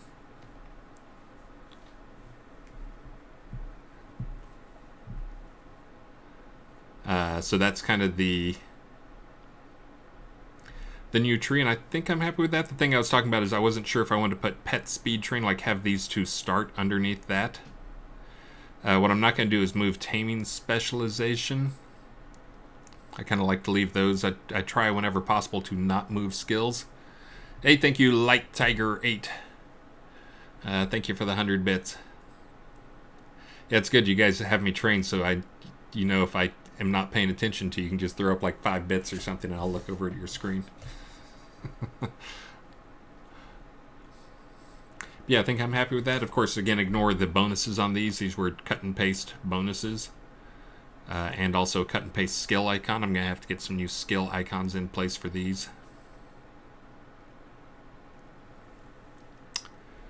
Right now they're all using the refresh icon, I guess. Yeah, I think I'm happy with that. Just got to get some new icons. Set some the final numbers for them. I already got the stats in place, so I can set those pretty easily. And Snugs is happy, so Asterian Dragon is apparently happy as well. And again, the end result for this is you'll be able to get like roughly 100 plus points of strength for your pet. You'll be able to get your pet, again, ignore the bonuses that are listed on it. You'll be able to get your pet to move more than twice as fast and also have a higher dex to increase its crit chance and hit chance and decrease the ability of other things to hit it. You'll be able to increase the damage resistance of your pet and the magic resistance of your pet. You'll be able to increase the max crit, the crit multiplier for your pet. So basically that'll increase its DPS, but also add more of a, a curve to the max damage. Increases the average over time, but of course the max damage is what a lot of people care about, is they want max hits so that they can finish things off or finish people off. Let's see, and then the taunting. So this is, I already showed this earlier, me adding this to the creatures. So these have all been added to the creatures. The only thing I have to do is one more thing to set the numbers that you get out of those, but I'm not going to be able to do that on this stream because I have to get ready to go to a team meeting. So what do you guys think? Is that going to be a good step? So this also opens up, as I mentioned, the 5 stats. I may even add some more stats as I've been sitting here. I've been thinking about it and coming up with some more. So the next step is to, again, set the numbers for those, get some icons created by Scotty, and then, and thank you very much, Eric Rules. Thank you for approving. And then I'm going to be using some of these same stats and abilities. You'll be able to get some of these through taming held items or artifacts. Again, those will be pretty powerful. Again, as you're choosing to give up basically an item slot. That's whenever there's you can do this in addition if you just spend enough time. We can give modest bonuses for that. We don't want to give big bonuses for that because that would mean that the high level players would be able to slaughter the low level players. We try to avoid that where we can, so we give modest bonuses for things that level up, but when you are making a choice of either you can have A or you can have B, we try to make sure that those things are pretty significant bonuses. Having an item that you can have A or B, you can either have a helm that gives you plus strength and plus stuff for your own stuff, or it does some taming stuff. That's a choice you're making, that you have to give up something. So for those, we can give pretty big bonuses. So expect the artifacts to have pretty decent bonuses associated with them. Again, guys, let me do one quick giveaway here at the end. And this is for the blue or red velvet furniture. I hope you're raffled. And also on the taming stuff, so there'll be these new skills. You'll have new ways to level up and toughen up your pets. You'll have baby dragons will be coming out. There will be taming artifacts, which I'll be doing next week probably on live stream for some of them, not all of them, but some of them. And then I forget what else. Oh, and I'm going to be trying to create some new higher level stuff as well. Assyrian Dragon. Oh, and Griffler, thank you for buying Travis's beer today. We're going to the team meeting in just a bit, so I'll make sure he knows. And Assyrian Dragon, thank you for the 200 bits. Thank you. And again, thank Sinash, Kazagal, and Snugs for jockeying for position on the list up there. Snugs has been one of the big pushers for taming stuff, so this should make us Snugs a little bit more happy. And again, having it as skills where you can level them up gives you guys another big thing that you can do for your taming stuff. And I've already heard people saying they're going to go and unlearn whole skill tree so that they can power this stuff up, which is awesome. But again, let me do the giveaway. Gonna close it now. It looks like Skeggy just got in under the wire. Let's see. Here we go. Is that a bit cloak? Yes, that is a bit cloak. That's one of the cloaks that the top 3 bit people will get each month.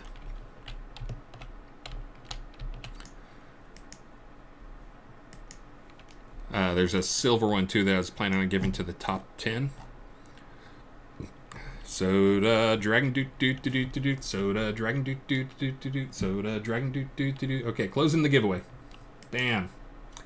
Picking a winner. Gaylorn Hammer Throw. Congratulations. You, sir, are the next contestant. So first you need to tell me if you want the red couch or the blue couch. Which will go better with your color scheme. Blue. Boys like blue. Guessing Gaylorn is a boy.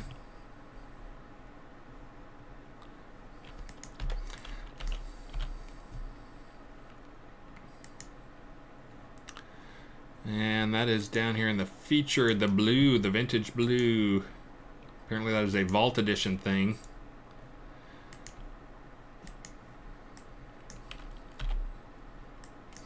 Let's see.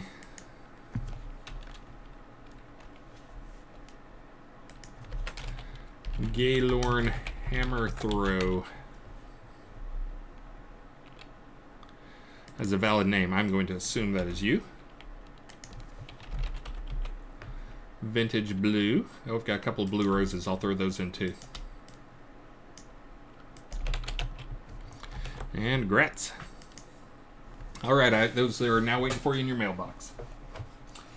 And, guys, I guess the next thing up is I need to figure out who we're going to raid, and then I can say my goodbyes. Because I got to get going to a team meeting. I think it's actually one of those different things that changes when you work from home. Is like normally if you were if you were at an office and it's like, oh, we got our weekly meeting, it's like you wouldn't be excited at all about it. But when you work from home and it's the only chance you get to see coworkers, except for sometimes we do hangouts, as we have been doing the last 3 days in a row, I think. Friday, Monday. But anyways, it's kind of exciting now to go see team members. So let me figure out who we're gonna raid here. Baby Shrek Dragon do do do do do do. Baby Dragon do do do do do do. Baby Dragon do do do do do do. Legion Myth, you are getting my raid, kind sir. I owe you about 1,000 raids, so thank you so much for all the streaming you do. Legion Myth, and I expect everyone, whoops, almost messed it up, Legion of Myth, almost messed it up there. I expect everyone to go and raid him and give him a follow. He probably already has your follows. If not, you're missing out on a great stream. He is both streams a lot and does good stuff on there, and knows a lot about the game and helps a lot of people out. So anyways, go give him a raid here. And guys, thank you very much. I plan on being on this afternoon from 2 to 4. We will see how the team meeting goes. Sometimes those run late, so I may be a little bit late on it. I, of course, can't stream late because that's about when Maxine comes home. So, Legion, did I mess it up? Legion of Myth. Don't mess me up, man. All right, guys, we are raiding him. Again, go give him a follow if you haven't already followed him. And watch his stream. He probably knows more about the game than I do. And guys, again, thank you so much. Thanks to all the people who gave me bits this morning to pay for team lunch today. Sinash Kazagal and Snugs and John Marcus in the past. And Synthetic 9 this morning and tons of other people. Again, all of you, thank you, thank you, thank you. Nubby Earwiggles, Light Tiger 8, Griffler, Asterian Dragon, on and on and on. Guys, again, thank you so much. Let's go raid them, and I'm going to go to a team meeting. See you this afternoon.